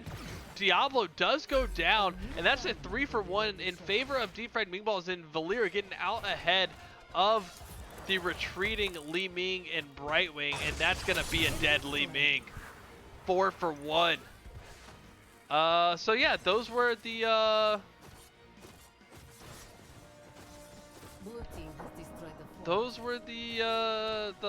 level 20s for DeepFriedMingBalls. Flint Tropics picking up Hellgate, Invisible Friends, improvement for Ariat Crater, Telrash's Elements, and whatever Falside's version of Farflight Quiver is. Nexus Frenzy.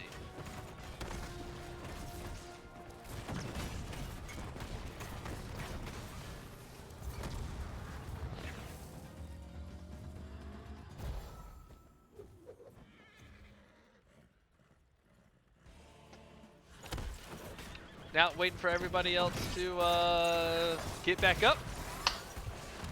Flint Tropics has an opportunity to really get back into this game if they can come in and just control this fight here for this mid protector.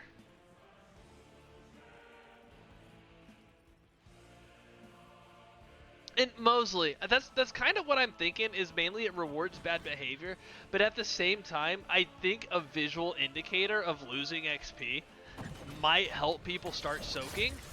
And I almost wish it was in, like, maybe just not in Storm League, and it was only in, like, quick matches, and maybe you could turn it off for customs.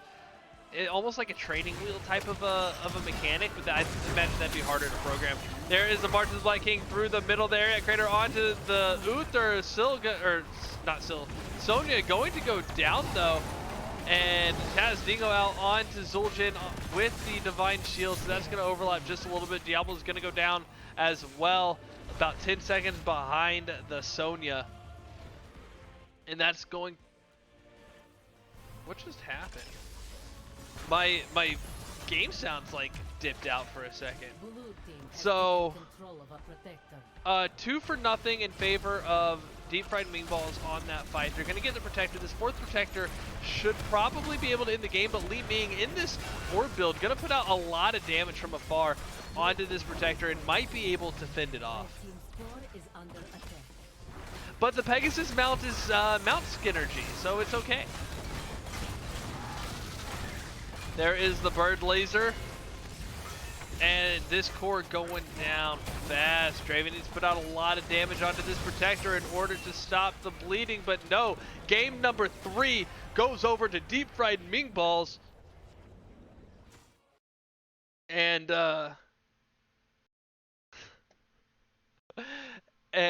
that's, wow.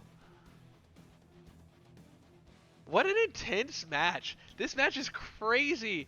So we're going into game 4 here in just a sec. And so far, map pick is map loss. So I'm interested to see Flint Tropics probably picking up first pick here. We'll find out here in just a little bit. Let me catch up on the things that I need as the caster. Which turns out is nothing. Just you guys. All I need is you guys. Oh, that was the wrong screen. Here is the, oh, let me go to this. Here are the stats. Take a look at stats. I mean, these games are, the kill counts are pretty dominant, but the fights are really back and forth. Cool.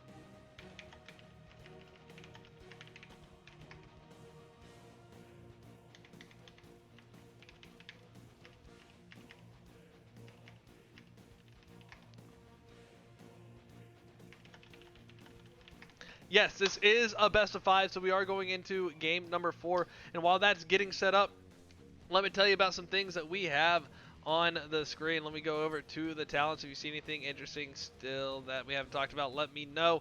But ARAM Region ARAM tournament, it's a charity tournament for Breast Cancer Research Foundation. I'll be casting, Myrtle will be casting, Arrow will be casting. I have a special guest co-caster, Kairu-kun. Kairu. She's an NGS co-caster, NGS player.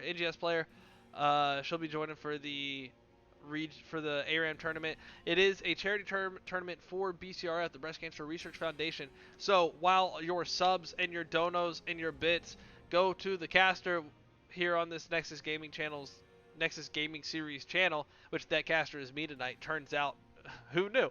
Don't save your money. No, do save your money. Don't do that. Save your money and donate it to the BCRF during the region ARAM tournament, because that's absolutely a much better cause than what, getting me some more Pop-Tarts, get me another Hot Pocket, someone pour me another tropical Ming Ball. So really looking forward to that. Yeah, Glass Cannon, I just think it's part of the Ming Ball build. And it puts a lot of pressure onto the protector, but Ming wasn't protected enough to make it work. But absolutely a very dangerous talent into Valera.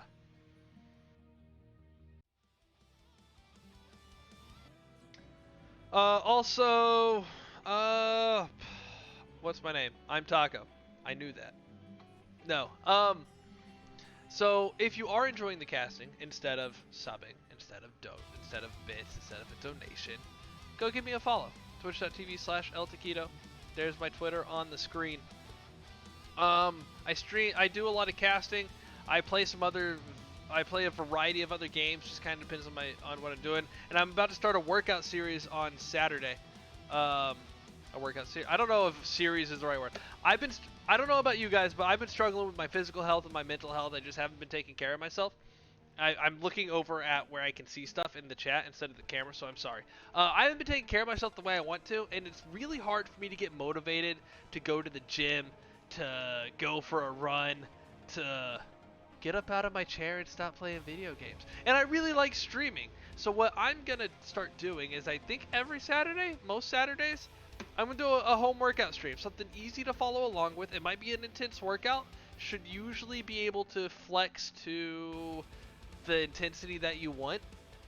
So I'm going to start doing that. I'm going to try to make it work. It might be a little rough at first, trying to do a setup in the living room instead of here. But we'll make something happen.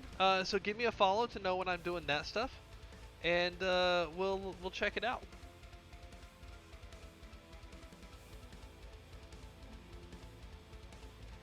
That's all I want. All I want are your follows. Now, I will say, if you do sub on my channel, we're trying to get some more emotes. But that's, that's okay. Krizzo, why do you want me to flex? Yeah, I read that out loud.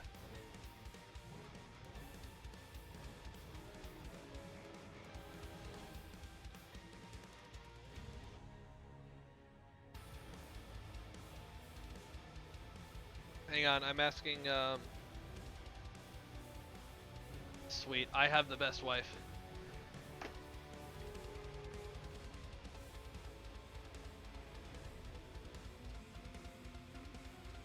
Mosley, I'm no expert, but I think that's gonna happen anyway. Okay, so we get Hooli and Miss So-and-so in. I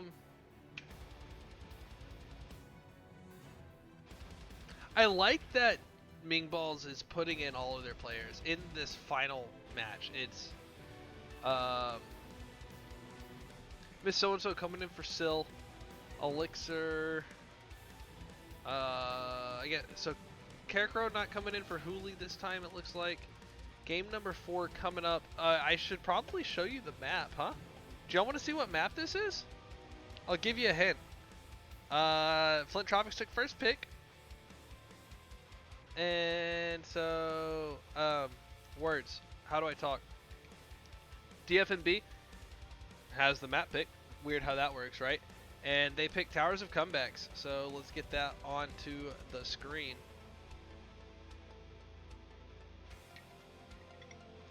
Got a cherry in here.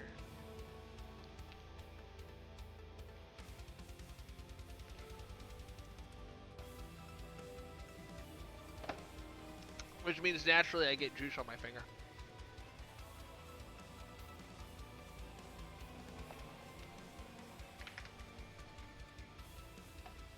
I hope the teams know that I'm ready.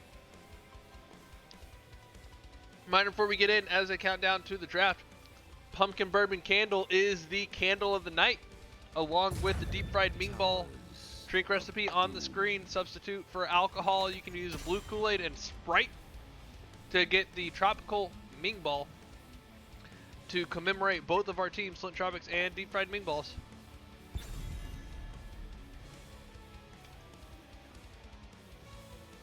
And before I mess it up again, let me get us over into the draft screen.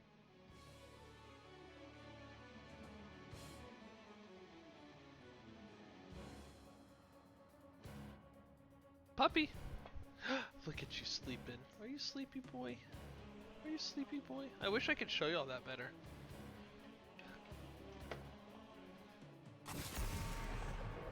Let me get my tortilla up, because I am the one true taco. A Leoric ban this time. I mean, we have seen Leoric all 3 games out of Hooli or Karkaro, so. Man, you guys are flaming me hard for that one, huh? Oh, y'all are mad at me for that. That's fair.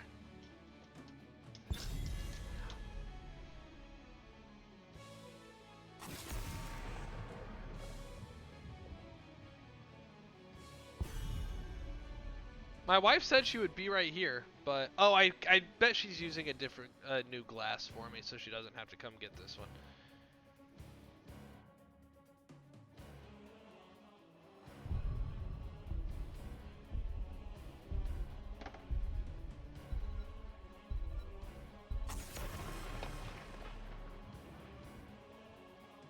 Look at the sleepy boy. Here we go again. So Lucio, I guess Lucio's not flat banned, it's just as level 20 is, so. Lucio ban, Lunara ban, so far standard for the night. The Valera ban coming back in, along with the Leoric. They're tired of seeing that Leoric. So, when I was looking at the bans at the top, and so I saw Brightwing and Garrosh out of the corner of my eye, and with the Garrosh skin, I thought it was Rexar and Brightwing was Misha. So, that's a thing that happened. Brightwing, Garrosh pickup.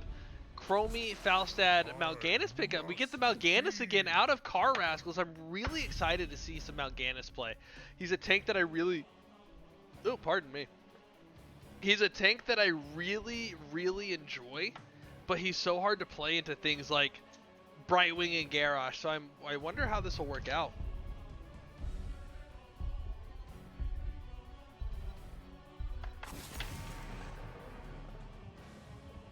Oh, thank you, dear.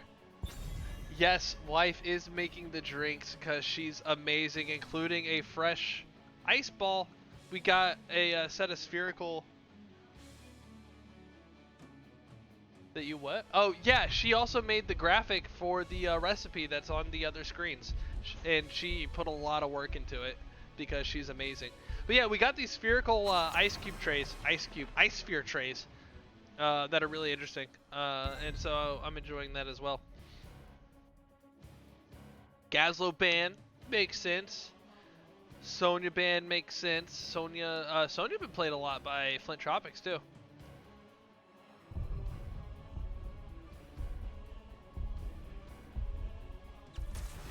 For the Nexus. Hell, it's about damn time. That is right, Tychus. It is about damn time.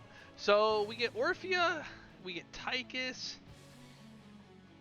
Silver Arrow getting in on this Orphea action.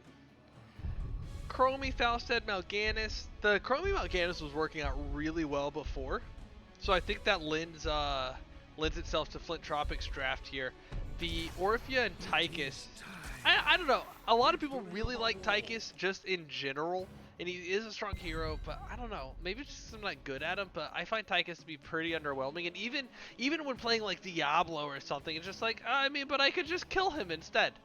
Why be afraid of him when I just kill the Tychus? So I don't know. Glory to the Horde. Some of you higher level players and content creators in chat, maybe y'all can help out with an opinion on that. But Thrall coming in to round out the draft for DeepFriedMingBalls, Stukov and Zool for Flint Tropics. Do we have mods in the chat that can throw up a poll or a prediction? Because I keep forgetting, but it's game number 4. Can we get a prediction for this game? DeepFriedMingBalls versus Flint Tropics. Yeah, Hector, there's no recipe, but real quick while we're loading in, I'll show you. Here it is, right here, over to the side. It's also bigger on the starting soon screen, but I'm not going to jump over there. All right, we are into the game, and I'm sure. So, Hector, it's also pinned in the Div E chat if you're looking for it. On the blue team, coming off a fresh win in game number 3, Silver Arrow on the Orphea, the Hin on Garrosh. Not Garrosh, on Thrall. Hooli on Garrosh. I mean, look at those skins. Look at those skins. It's like the same thing. You know what? Elixir on the Tychus and Miss So-and-so on the real Deathwing, the Terror of the Skies. Deathwing skin, Brightwing. That is DeepFriedMingBalls. And over here in the red corner, we got Aesop on the Zool, Blood Beast on Stukov, Draven on the Chromie. Car Rascals on Mal'Ganis and Soul Limit on Falstad. That is your team, Flint Tropics.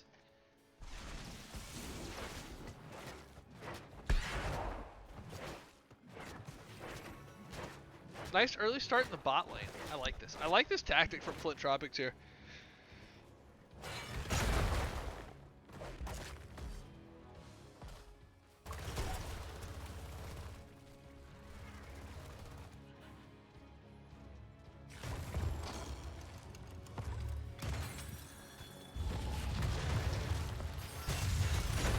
Let's take a look at these level 1 talents.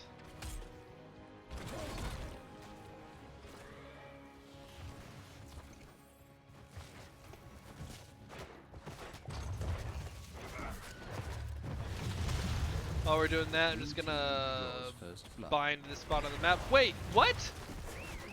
Oh, because a big combo onto the Zool, and we missed first blood. I am so sorry, everybody. I didn't even get to see it. What are we doing on here? I'm also binding map locations so we can jump to altars during objectives. If I get them right, if I remember which one's which. I'm going bottom to top instead of top to bottom this time. So a lot of soak, a lot of soaking happening.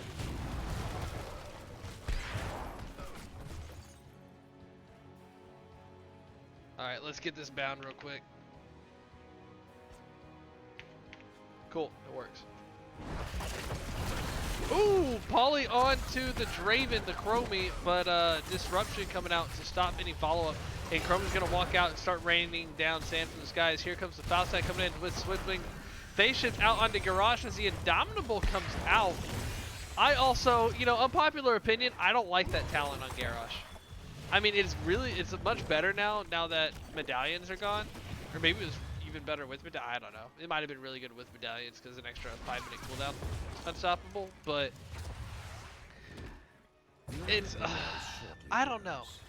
I just think he has so much more survivability with the auto attack resets on his W, but I'm also bad at this game.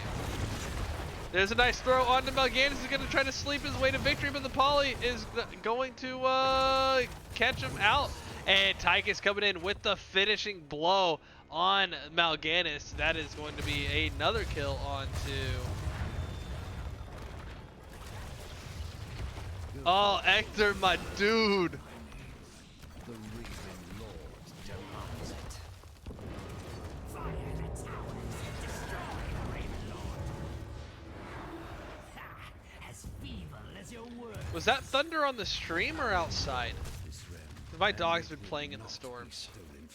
So the puppy is loving the stormy weather we've been having.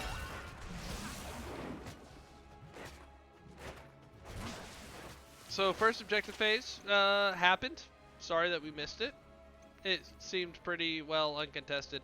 I think we caught the bottom of it, or the bottom one, which the top two got traded, and was there no one extra died. So I think Flint Tropics just kind of gave the bottom one. Fight over this siege camp, gonna get picked up by Falstad. Takes a lot of damage from the E coming out of Orphea. That Dread Wave hit hard.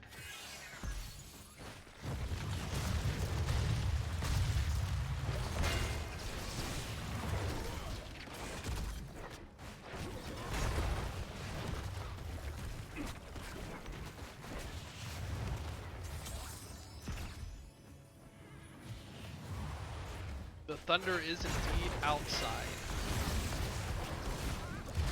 Lots of sand coming down from Chromie. Chromie's just such an impressive hero to play into, especially on these like channeled objectives. Falstad going back, gonna try to top out before the no, never mind.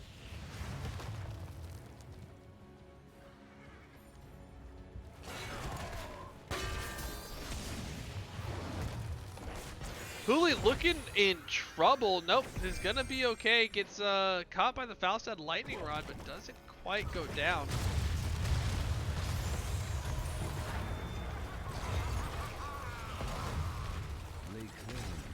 Objectives up, altars going, and the W, is that the long toss, the long pitch? Yeah, from Stukov is going to interrupt the channel. And Orphea is going to get caught by Malganis and Chromie. The time loop from Chromie gonna be big here to disrupt an out of place Orphea, but Falstad goes down in return. Hooli and Carr both looking really low. The tank's in trouble, but Malganis goes down. And Alpha Pack, Wolf Pack, Alpha Wolf gets finished for the Thrall. That we'll check that in just a second. So that kind of looks like a decent trade for DeepFriedMingBalls in the process. Draven getting chased out, Aesop also getting chased out, both looking low. Stun onto Blood Beast, but not quite onto the Zool. Yeah, Pasta, that's what I'm thinking. I think that's what they need to do. But they have to have someone in range to get to at least interrupt, to either interrupt the channels a little bit better or at least for frontline. And so abusing their range safely is going to be a little bit of a challenge, but a time loop onto Garage is enough to finish him off. And Silver Arrow also goes down. Orphea dying to the Chromie, a double kill, and level 10s are picked up for both teams. Flint Tropics, that's right, DeepFriedMingBalls did get that altar, but Flint Tropics came in for some blood afterwards. Much tighter game on kills right now. So we have Time Loop, the Booger, Dark Conversion, Flailing Swipe, and the Blazer coming in for Flint Tropics. Then Earthquake, Chomp. We don't see Chomp very often, but it's a really good talent. Warlord's Challenge, Blink Heal, and Draken Laser coming out for, is it Draken? Draken Laser Drill. Coming out for DeepFriedMingBalls.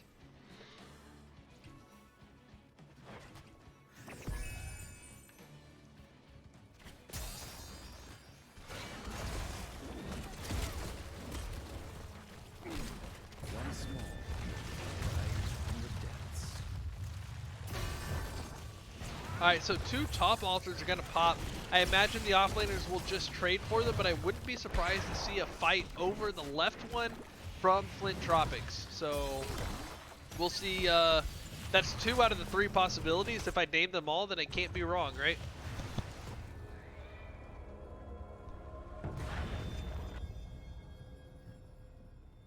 Take the altars and put I don't an think end Thrall gets his channel in time. Falstat's going to get there. So is Mal'Ganis. There is the Blazer for the interrupt. And that, you know, not a bad use of the ult. But a root onto Mal'Ganis. He's going in for the sleep and a throw over the wall. He's going to have to either go through the dead zone or just die to structure damage. Maybe he can find a spot to back. But Stukov goes down in the process to the Orphea. And Mal'Ganis just looking really low, not knowing what to do with himself. Tychus coming in to finish up the kill. And that's going to be a Mal'Ganis dead. And I heard a time loop go off. I don't know on who, but Falstad and Zul looking really low. Falstad goes down. That's a triple kill for DeepFriedMingBalls. Going to take that Ultra as well. And there goes the Zul, probably with the bullseye from Miss So-and-so on the right wing. Coming in for the entrails. Let's all do a murder. Let's all do a murder. Let's all do a murder. And entrails. So, you know, a free opportunity at boss, and Draven checking the bushes with those Qs instead of throwing them right on in, because he doesn't know where they are. There's a time loop onto Hooli. Is that going to be... Oh, the Unstoppable pops just in time to not let Chromie know where he's going, and Orphea picks up the Chromie kill. Here comes the Falstad in behind the team, but this is a 5v3. There's the Dark Conversion onto Elixir and low. Held the Flailing Swipe, gonna knock him back, but Tychus stays close enough to get the overkill out onto Stukov. Overkill? Is that what it's called? Spray and pray? Something. And Stukov goes down as well. And now DeepFriedMingBalls looks like they might be running away with game number 4 after what looked like a really dominant early showing by Flint Tropics, who is not out of this game yet. This is Towers of Comebacks. It's nearly time. The game ain't over until the core's at 0.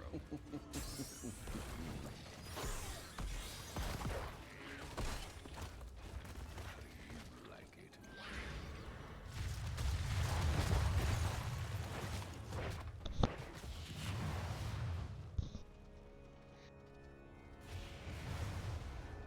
Alright, we got, oh, wrong buttons. Here we go. We got bottom objective, mid objective. The altars have risen. Coming on in. Activate them. Ooh, Garrosh looking for the channel. Draven going to get some delay. There's a time stop on the hit. Here comes Zul in with the Poison Nova. Lots of poison going out. There's the Burn Laser onto 2. Lots of health bars going down. And Orphea finishing up both quests in rapid succession is going to get... There's going to be a triple kill out on the Flint Tropics, but same can be said for DeepFried. No, that's a quad kill. Draven coming in clutch, bringing in 2 extra kills. Flint Tropics taking out 4 in exchange for 3, and that is going to be 2 altars over for Flint Tropics, and that's going to bring this game a lot more in line. Again, Towers of Comebacks. I need some more of this Tropical Ming Ball after that fight.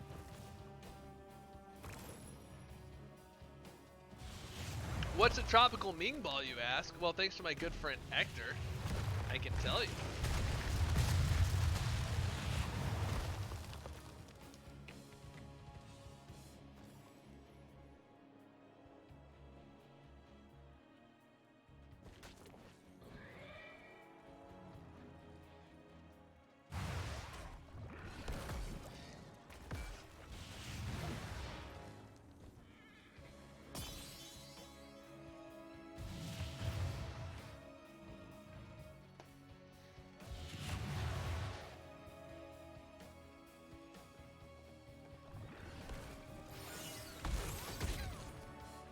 Yeah, so this is that part of the game where Heroes, nobody's I have dying already and no found one's you doing are anything, and you know, things are happening but well. not really. But both teams at level 16 talent tiers. DeepFriedMingBalls wants to get a fight before Chromie hits 18. Triple objective is up next. This could even out the score for Prepare yourselves, heroes. Flint Tropics, or either team could just start running away with it.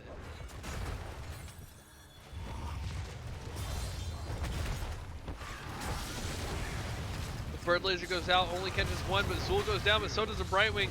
Down a healer, Garrosh looking to get out, but his team is a little bit too far behind, and Mal'Ganis and Falstad together going to catch up and finish off the Garrosh. The Earthquake not quite enough to get separation, but at level 20 those shields will be huge. Let the gravekeepers crow. And this looks like a free bottom altar for the Falstad, and Hint's gonna go ahead and pick up his own. Draven not quite able to get the interrupt with that Q. So, like we just kind of talked about, this is Flint Tropics evening out the score and looking to push into a game 5.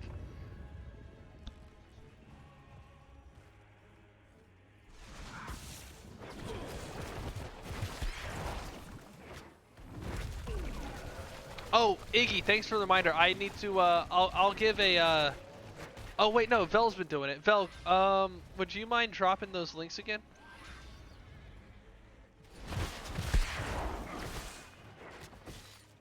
Or Grizzo, thank you.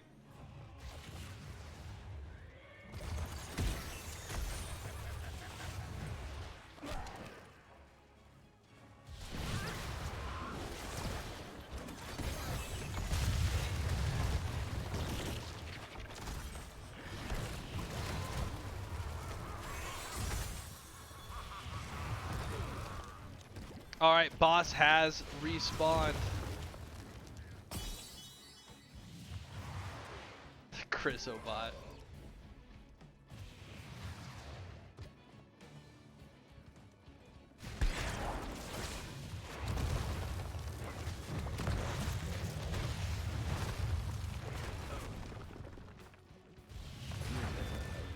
Thanks, honey. Rise again. Speaking of Pumpkin, tonight's candle of the night is pumpkin bourbon, bringing you the basic sense of pumpkin spice mixed with the manly freshness or ruggedness of bourbon. Pumpkin bourbon. As we get a phase shift onto Hooli, who's ready to walk in. That Chomp not quite going to catch anything but a big old Earthquake and a taunt onto Chromie. Chromie going to go down. There is the Crushing Jaw. Is going to pull in the Stukov, and the Bird Laser going off. Going to catch one again on that hit. And Tychus finishes his stacking quest for takedowns as Mal'Ganis goes down. 2 for nothing on that exchange, and Hooli going to come in and pick up this altar. I am lord of this realm, and it will not escape from me. Doomed to the Boss is up though. Gravekeeper. The Fin ping is coming out, I guess, from Flint Tropics. Kind of expecting the boss take here. I'm kind of surprised that they're going for it, but I missed the kill on the Zool here in the mid lane. Tychus, Orphea, and Brightwing just murdering Zool, and that is going to be the boss over to DeepFriedMingBalls. Going to be 4 more points into the core. Now 16-8. So Flint Tropics has a little bit of uphill climbing to do. Again, this is Towers of Comebacks. They did get some exposure onto that bottom fort. But I'm surprised that neither team has taken a bottom fort yet.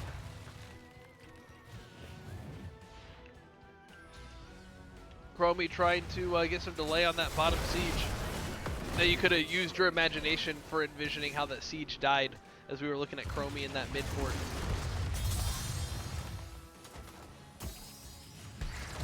Let's take a look at some stats while we're waiting. This could be game. If DeepFriedMingBalls has a huge fight here in their favor, they could win the game and the match right here. But Flint Tropics has been having some really good fights as well. This is their opportunity. There is the Earthquake, And a big old 4-man bird laser coming out under Fort, but Mal'Ganis going to be the first to go down. There's a time loop onto Garage, and that's going to catch him. The crushing draws catches the Falstad. Falstad's going to go down. The tower hitting Silver Arrow, but Tychus ends up picking up aggro, and Tychus goes down as well. That's going to be 3 for 1. Flint Tropics can actually chase in on this and stop one of these caps. Maybe. There's the bottom one stopped. There's the... No, the bottom one goes off. The middle one is the only one available for Flint Tropics to stay in this game, and that's 4 dead in favor of DeepFriedMingBalls. Draven has his work cut out for him. He's got to try to stop this Garrosh channel, and that's going to be the match. In game number 4 fashion, Chromie goes down. Game number 4 over to DeepFriedMingBalls in what was kind of a sleeper last fight. And that is game number 4, match for Division E West. And oh my heart, a great play, or in general, great play coming out of both teams, really strong. Both teams absolutely deserving to be here in the finals for Division E West. And now DeepFriedMingBalls going on to play against the 9 Avatara on Thursday for the Division E Grand Finals, Grand Champions.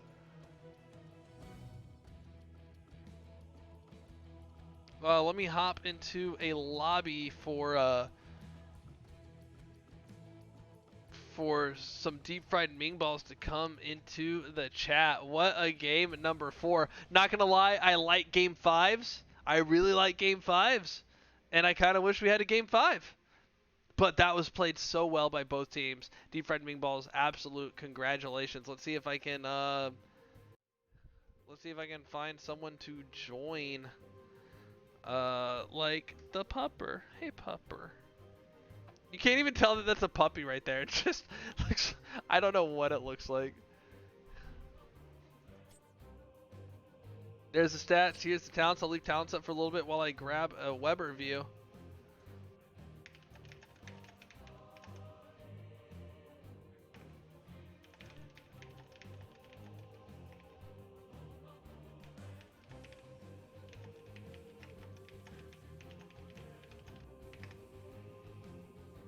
And now let's see if I can find the Hin or a Captain Hin or anybody.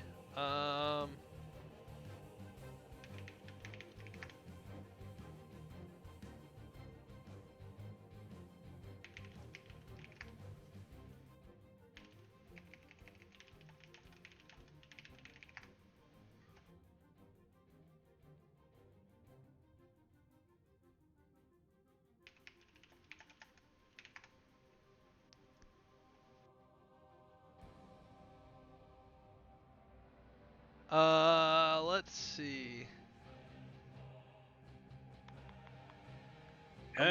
Hey, there is the Captain Hin.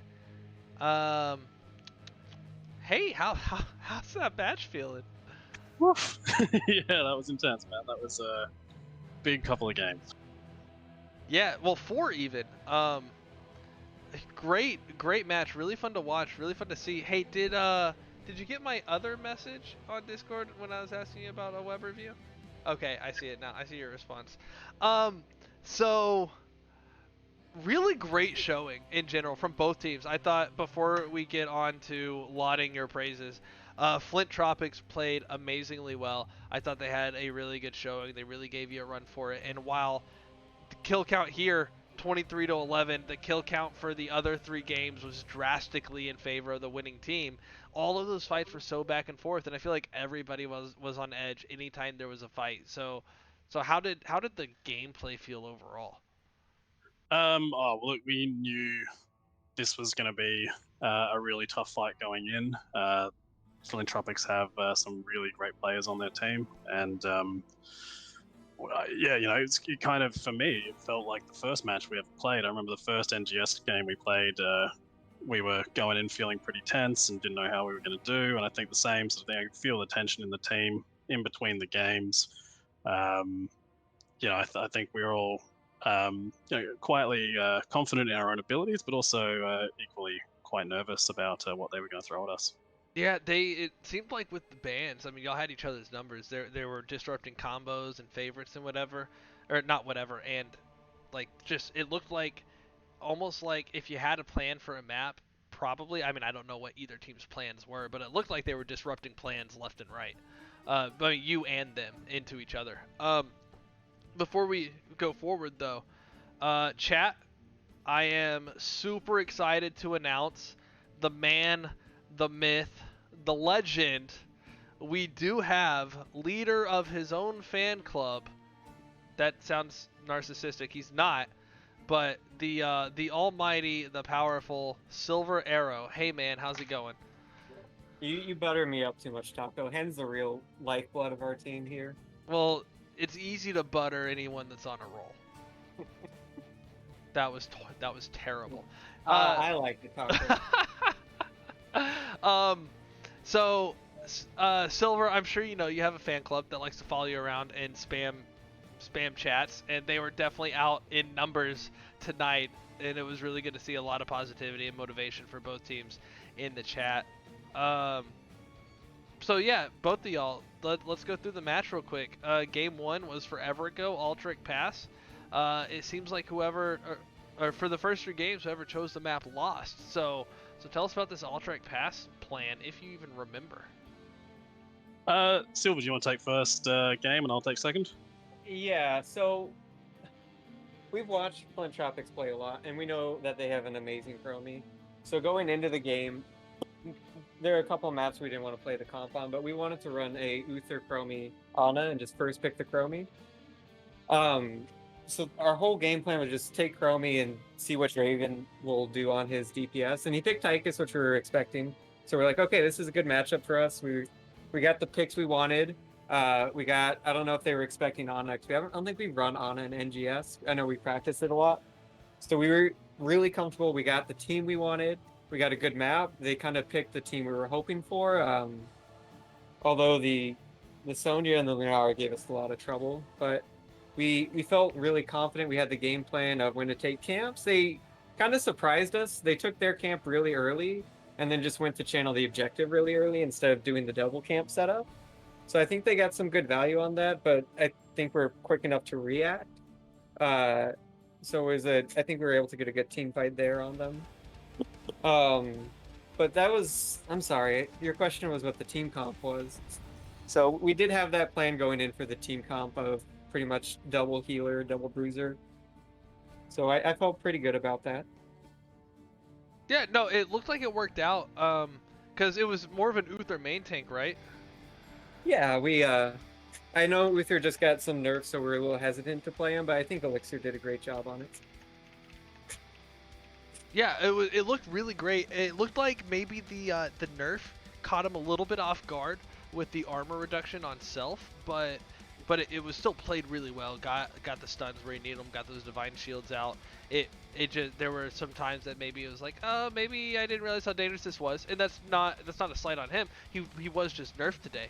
But I thought he played it phenomenally well. While we're on that topic, I do want to give a quick shout out just to both Sil and Elixir for their great job at healing, and some really good interrupts on the Mal'Ganis. I don't know if you caught it, but they interrupted his ult like 2 or 3 times. Oh yeah, it was crazy. We were just able to pop him right after that. So yeah, so not unfortunately for you guys, but just unfortunately from a watching and like casting perspective, the games themselves are not very back and forth. So the things that I would ask about that game 1 or the game 2 just aren't there. But those fights themselves, were there any fights that you seemed like, you know, this game's about to go south for us or something like that? and if you're okay with me answering this one. There was one fight where they caught our Ana kind of out of position and dove on her pretty hard. And then she just popped through the nano boost as she was dying onto the Chromie, and with the Thrall follow-up on the Earthquake, we were able to just get so much value out of it and turn the fight, even though it was pretty much like a 4v5 at that point. So I think again, that comp we were really excited to run it, just having an Earthquake down to make Chromie's life really, really easy with a Nano Boost. You can get so much value out of just hitting targets really easily with that. Yeah, no, that makes sense. And Nano, I mean, once Nano goes out, that's a good chunk of Anna's usefulness for a burst fight. No slight to the heals either, right? But as she's going down, Nano's probably the most useful thing she can do. But the Syl did play a wonderful, and I was caught off guard when I looked at level 20s. So it's like, she took dynamic optics, she took vampiric rounds. Wait, what's going on? Oh, she loves that build. Oh, it's every a fun time build. she can take it, she loves to do it, especially because they have 2 heavy divers. Yeah, so she's she like, can I'm sit in going the back. vampiric rounds, and we're like, all right, sounds good. Yeah, so game number 2 goes to Tomb of the Spider Queen. That's the map y'all picked, and I believe Deathwing got banned against y'all, or if you got banned. I believe the first 2 bans were Orphea and Gazlo, but I don't Orphea want and to steal Gazlo. Hen's thunder, so Right. if you want to. But I Talk about it, anticipated something involving Orphea or Maiev, and it didn't show up. But I'm interested about what your plan for when you pick the map. What your plan for the map was. For Tomb of the Spider Queen, I think honestly, Spider butts. yeah, Spider Butts. We didn't want to take Volskaya without having first hero pick. There's a certain player who plays a pretty nasty Zul'jin, and that thing just shreds the protector and gets loads of stacks. Yeah. We had, I mean, Dragonshire and Braxis, which were maps I was so keen to play tonight, were banned. And all of a sudden, your pool is looking pretty slim. I think Towers was a real last resort map for us, and we didn't want those heavy macro maps like Garden of Terror, so it was just... it wasn't the right choice in the end, obviously, but yeah, it was just sort of the decision we came up with based on what we thought was going to work. Yeah. Oh, that's weird. I have I just realized I have part of my overlay turned off. Yeah. So, with what they took away from you, what draft were you looking for? Was it what you ended up with? Like if I had my time again, I don't think we would have run Artanis in that comp as well. I was quietly confident I could get up close and just deal some heavy damage to the Chromie and the Lunara, but we just got outplayed in those small corridors. So the double turn-in didn't help. No. I mean, you know, and we had a almost a full player wipe on the second on their first turn in. They pretty much got all our gems and just hit it through again. So yeah, like that was a really tough game, and they outplayed us. Yeah, and you know what happens, and sometimes you gotta take the punch on the chin and just keep on trucking, which you guys did, because going into game number 3 on Volskaya Foundry, they took you to it and they let you have I was surprised that you didn't ban Zul'jin, and then you first picked it, and I'm like, well, that makes sense. And then they take the DeepFriedMingBalls, which the orb build just shreds the protector. Yeah, so go from there. That's fine. We're on game 3. Just talk. Yeah. No, well, look, they look nice and squishy, which is always a lot of fun to run a Valera into. God, so long ago now. Silver, you were playing Zul'jin, and we got that nice and early as well, which denies it for them. And as everybody would have seen tonight, Silver, you played Zul'jin in NGS yet? Yeah, we played I know we played against, I believe, mostly in the Arcanauts. He is like one of my top played characters. I like playing Mage more because I just find Mage more entertaining, but Zul'jin can be a real treat to play sometimes. And he's probably the magiest of the auto attackers too, despite stacking off of auto attacks. But when I play him, I definitely play him as a mage with the more into like the twin cleave build and use auto attacks to supplement. But yeah, that might just be I me. went with the I like to go that sometimes. I went with more attack speed build just in case we lost the protector, so I can shred it a little more. I I don't know if you caught it on stream. I think you probably did, but I think their team did a really great job of CC chaining me for the most part. So there was one fight in particular where I was just stun locked the entire time, so I never could Taz Dingo. So that was kind of rough, but I think props to, again, Syl, our healer who was playing Uther that round. She had some really good Divine Shields, especially to counter the Sonya's Kate at level 20. Mm-hmm. I mean, I think that play by Syl was the play that won us the game. There was a point where I dived in. Sorry, my dogs are barking. Silver was getting hit in the back line. I dived in to try and help him, and then all of a sudden the Sonya ults popped. We're both in there, taking an unreal amount of damage. Ming's going crazy on the Ming balls, which is, technically our trick. And yeah, Syl just popped the area of effect Divine Shield, and we just turned that whole fight around. And I think from that point on game 3, we were pretty unstoppable. Well, yeah, there was a moment there, like after that area at Crater came in, that once the Divine Shield hit, Valera had sort of a "I'm not stuck in here with you" kind of a moment, or call an ambulance, but not for me. I wish I had said at some point tonight, but I guess I just did. That it looked like it turned out really well, and then you had some really good lurky catch someone out of position plays, like the Falstad next to mid. There were just there was a reason they banned Valera against you twice. And when you show such player and hero diversity like you did in the first 3 games even, it makes it really hard to ban out a team like that. And so being able to deal with those bans. So having 7 people, now granted you have to pick 5 before you start the game, but having 7 people playing, having people that are swapping roles and have such huge hero pools, when you know what map you're going to, how much of your draft do you have decided beforehand? Like, is it, all right, we're gonna run Orphea and we're gonna build around it, or is it more like let's take something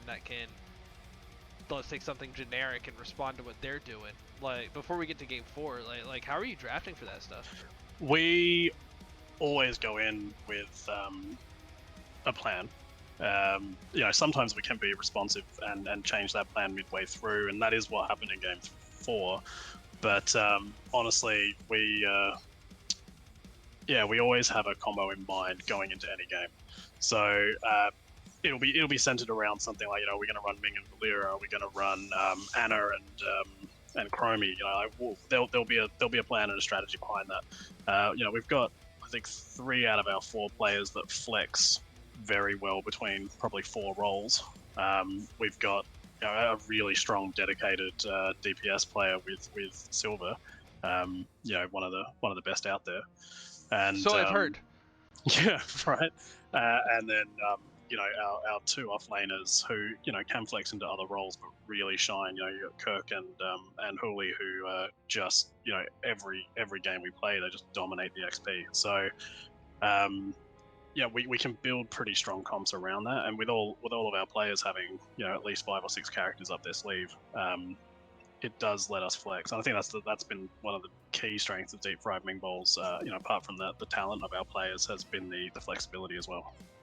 Yeah, well, it showed. It definitely showed tonight. You had 2 different people play Leoric 3 times.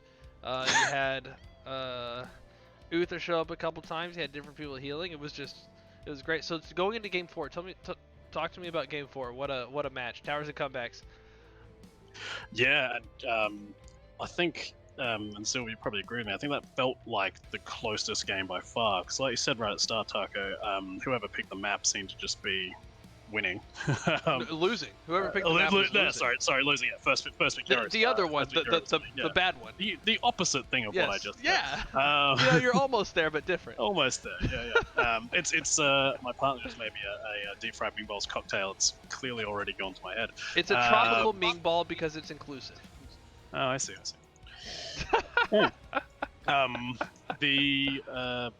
The towers, I mean, like it felt rough. I mean, there was one point where we had a fairly significant lead. I think we're so 12 points ahead. We just capped the boss. We were doing quite well, and then they nearly team wiped us. I think I got away with the skin of my teeth, and they took 2 towers, and then it started to feel a lot more even. They really started to bounce back. and balance it. So yeah, I don't know, Silver, if you'd agree with me, but I think that last game felt very tight, right up until probably the last 2 minutes. Yeah, we had Fuli stepping in on Garage. He had some really great picks at the end there. That really set us up. They turned. He was Throwing able to get a. Mal'Ganis over into the top, and he just went back and forth. He didn't know which way he wanted to try to go out or back or what. And it's a bad situation to be in as the tank, being separated from your team like that. But oh, that was such a great throw by Huli. Sorry, you were praising him, not me. Go ahead.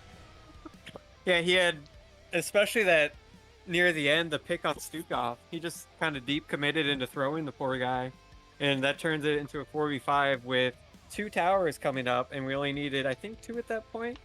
Yeah, it was the last 2. Like, so we're like, oh, this is really good. He's got a death timer of 50 seconds. The tower is spawning. We got this. Let's just play it safe. And then we actually made a call to team fight them under their tower, and we're able to get, I think, 2 of them at that point. So then it turns into a 5v2, and unfortunately, I think Tychus, Elixir, he got caught out, but still at that point it was a 4v2, and pretty much just got to take them both to win, so it felt really good at that point. Even was then, a little though, worrisome. They did have their Chromie up, and Chromie can stall and poke off really well. Well, that's so, all. But we were able to almost commit took to out it one pretty of us as hard, well. and we got the kills off. I do want to point out, I think I looked back and saw in chat someone was requesting my Ave Deathwing for that last round. And we were really heavily considering it, but they didn't ban out Orphea. So we were just like, well, Orphea's open. Might as well go with it, right? Yeah, I guess so. We just pivoted into Orphea and said, I'm sorry, Taco, you're really... Let me turn you back up.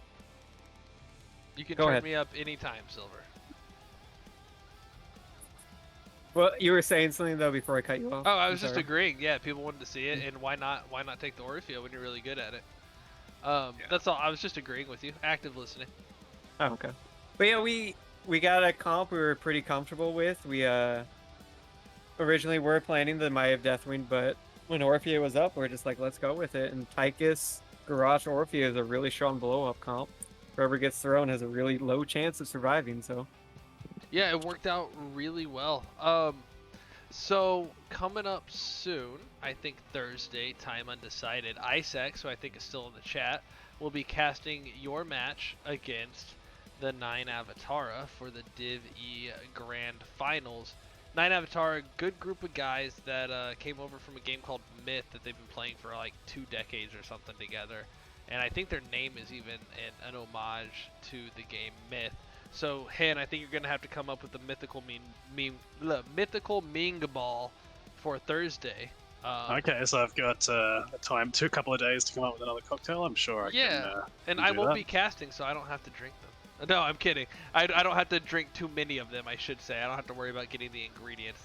That came out wrong the first time. I'm excited for it. I think it'll be fun. And I don't have to try to keep a semi-professional face while consuming them. That's because you're right. These things are a little sneaky, huh? Yeah, I won't tell you what happened to me on Saturday night, but let's just while say you were Sunday you were testing them out.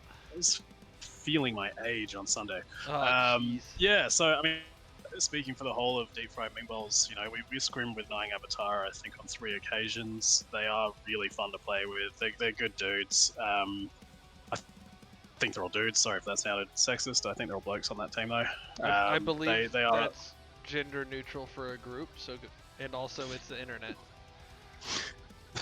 So yeah, we're excited to see them in the grand finals. I know, listening to the interview last night, you know, Universe was saying he was pretty keen to see us in the finals as well, which you know is a massive nod to us and our performance this season. So yeah, I think it's going to be yeah, a really exciting match. I know the last time they scrimmed us, they gave us hell. So I'm expecting another close game. My team did have a 42-minute Infernal Shrines with them, so you know, be ready for the long haul. Yeah, yeah, I think we've got the advantage of 42-minute games though, because naturally being on the west coast, it's a little bit earlier in the day for us. So ideally, you know, if we can keep them up to their 45-minute games, they'll just get tired and complacent, and we'll dominate. Yeah, you know, that might be a good approach. Go with a war of attrition. And not Vel in chat is suggesting maybe the word blokes instead because that's that sounds more your style. Blokes is very much a male masculine term, but yeah, Well, not quite like I think folks and blokes. I think you got the accent to pull it off. So, before we get going, there was one. I mentioned the drink, mentioned the congratulations. Y'all played fantastic. So I guess with that, we can give y'all the floor for shoutouts. Unless there's anything else from the match. You go first, and if there's anyone left, I'll clean up after. Or you can repeat. I do want to just give a shout out to Soul Limit. He was one of the DPS players on Flint Tropics. He played a really amazing Lunara. I have a lot of respect for that Lunara. He's got like 1,000 games or something on it, and it really shows. He really gave my life hell as a DPS, especially in the backline. Him and Aesop really dived well together, so a lot of respect towards that team, and specifically those two players together. They did really well. You can go now with a shout out to me. I just wanted to make sure I got that line in. Well done. Yeah, so I think a big shout out to all our team, DeepFriedMingBalls. I think over the course of the last few months, everybody's had a shot at being the MVP on our team. There's been some fantastic plays from every single one of our players. That's what I meant to ask. I also want the MVP for the night. Yeah, I am going to give the MVP of the night to Sil. I think she, she wasn't in every game, but the game she was in, she played some of the best HOTS I've ever seen her play. She literally pulled the entire team from the throes of death in Game 3, and I think that's what led us to victory on Volskaya. And she's also been the heart and soul of our team. Everybody plays a different role on DeepFriedMingBalls, but Sil is the person who brought us all together as a team. She's also the person who thrust captaincy upon me. She's also the person who taught Silver how to dance in the real life. So she's a wonderful person, and we're very lucky to have her on the team. You'll do it, and you'll like it.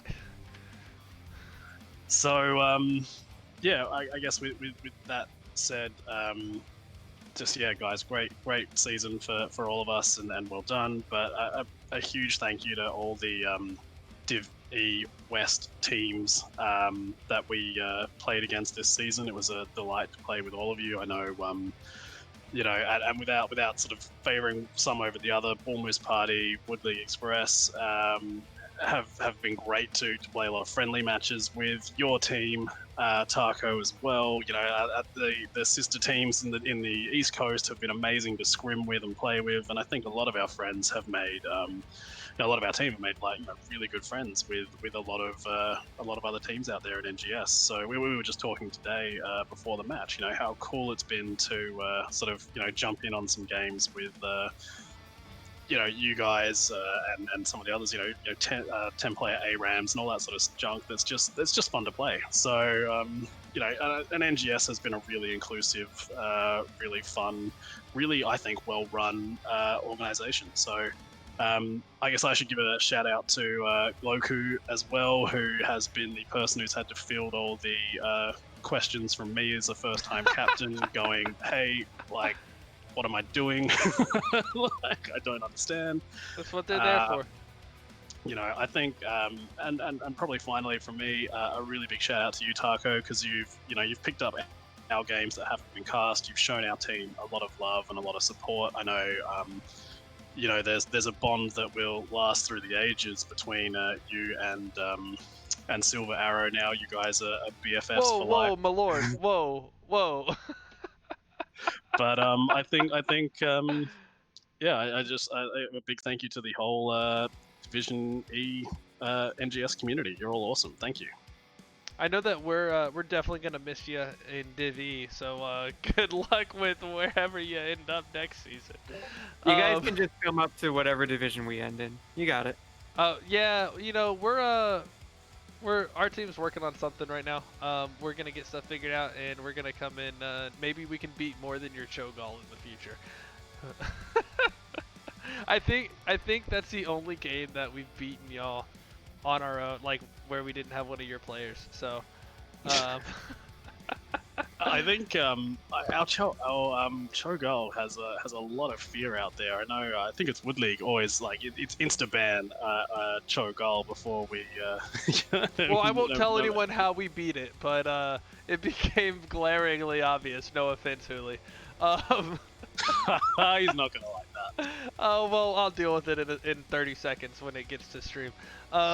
Thank you, and very kind words. Not just for me, but from the team, from Divi, from everybody. Like that's why we're here at NGS, right? Is to build these bonds and maybe keep this game going. If we keep this game going another season, and then another season, you know, we have it. It doesn't die, or maybe it does, and we all burn with it. But while we have it, you know, it's so much fun meeting a lot of people. I met my wife playing video games, right? A game just like this that wasn't this, and now we're doing this together. That's how we spend a lot of time together. It's where we're making a lot of our friends, especially in a time where everything is on the internet. Like, you can build some real bonds now. Oh, Hooli's mad. So he's always mad about something. Yeah. Love you, Hooli. So, yeah, absolutely. It's been great to watch everybody in Divi play so well. And I think both sides, like both halves of Divi played really strong, and the Divi now is nothing like the Divi from a couple seasons ago, from 2 or 3 seasons ago. It's just like, it's a lot more competitive. There's a lot more cohesion. Drafts make sense. Play calling makes sense mostly. I mean, except for mine. But you know, it's the competitive environment's really building up people and building up teams, and so it's fantastic to see keep happening. Hen, Arrow, Silver, Hen, unless you'll have anything else, thank you so much for joining me. Congratulations and good luck going into the grand finals. I like 9 Avatara. I like you guys. I like, you know, a lot of these teams. So I'm gonna, I don't know who to cheer for, so I'm probably just gonna go cry in a corner instead. Just drink heavily, man. I'll invent a cocktail and you can get stuck in. Sounds good. Thank you so much, guys. Have a great night. Thanks, man. Appreciate it. Thanks for casting. Of course. Love it. All right. With that, that is going to kind of wrap up this match tonight. No game 5. I'm sorry. What did Ice bring up? What is that? So before we get going, also, if can Ahmad get us ready to raid Kaiberries? She's streaming. She's a member of a Div A team and kind of a fairly popular Heroes of the Storm streamer. So if we can get that ready to go, that would be fantastic. We'll keep it Heroes of the Storm themed. But before we go, again, June 5th at 1 Eastern is the Region ARAM tournament. The links are in the chat somewhere, and I think Vel will drop it once she starts hearing this. Go sign up. Go donate. You know, things like that. See, now I have to open this link in a new tab and see what Hooli's gonna hate me for. So, Region ARAM tournament. Sign up, play, watch, whatever. Murda, Arrow, not Silver Arrow, but the Arrow, and I will be casting. It'll be a great time. Going to raise some money for the Breast Cancer Research Foundation. Which, speaking of which, casting NGS. Thank you so much for this opportunity to cast the Div E West finals. If you like my casting, if you like my presentation, if you like my stream, those are 3 different things. You have 3 opportunities to like me here. Go give me a follow at twitch.tv/LTaquito. Someone or I will throw casters in the chat, but the command. And give me a follow on Twitter at the Little Taco. I don't tweet a whole lot, but when I do, it's either about my dogs or about me streaming. So you can catch me when I'm doing stuff. Like I mentioned earlier, I'm gonna start working on some physical mental health stuff on stream as well. So if you're interested in that, let me know or come hang out. Anytime you're here at the Nexus Gaming Series Twitch, there is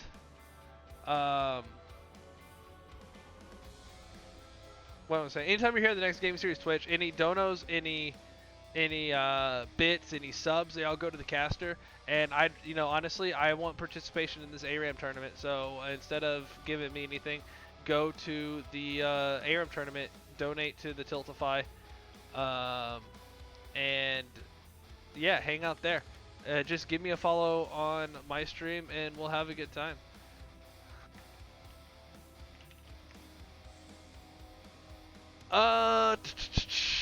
Iggy, if you need a special drink delivered, you gotta find a special wife. I don't know. Special wife, special life. I don't see anything popped up for a potential raid, which is unfortunate because I don't have the ability to raid from this, from the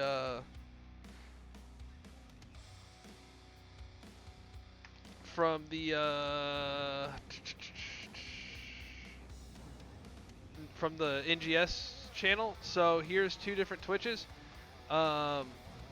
If you like, so Kai Berries is doing Heroes of the Storm. Go hang out there. Tell her Taco sent you from Nexus Gaming Series. If you don't want, one of my best friends from the Navy, we went through boot camp together and initial training and whatever. He's playing Fall Guys. He's an old friend of mine. Great guy, really chill to hang out with. So if you're looking for something a little bit different, go hang out watching some Fall Guys. And maybe in a little bit I'll start seeing my hands moving, and I'll go ahead and drop this link. Actually, there it is now.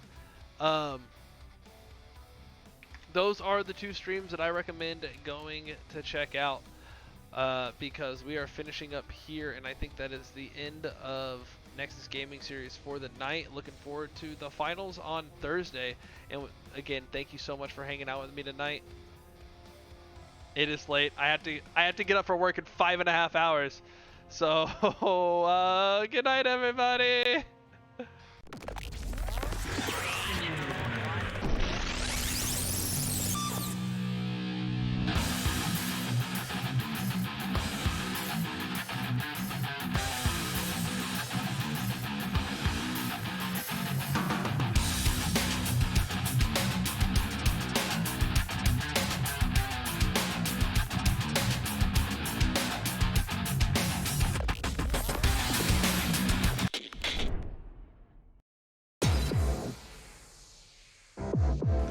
Dotsky looking for that damage, finds him on the Diablo. Diablo forced it back out as their health drops low. The Immortal now is at 25% Back down here. Yo on the Greymane, give me the first ball. But is it ETC? No, that's Malthael up there. A triple. The Leyline used in the back, catching 3 people on top. That followed up by the APOC and the lurking on. Catching 2, but this time on is going to be the first one. Wow, did you see that mosh pit? 4-man mosh pit, while on a conveyor belt. That was like a regular sushi. There's the lead, catches him in the mud pit. Time trap does pop. Mosh pit goes out. Fubu's still in trouble. Pops to stay a while and listen, but it's not going to matter. And here comes the bloodlust on the backside. The Visual gets blundered and then stunned. Oh my goodness! The combo. Getting shrunk down, ETC getting killed. He becomes dog food for the Greymane. I didn't think they had a chance. I thought it was all over. We said all or nothing, and they got absolutely everything.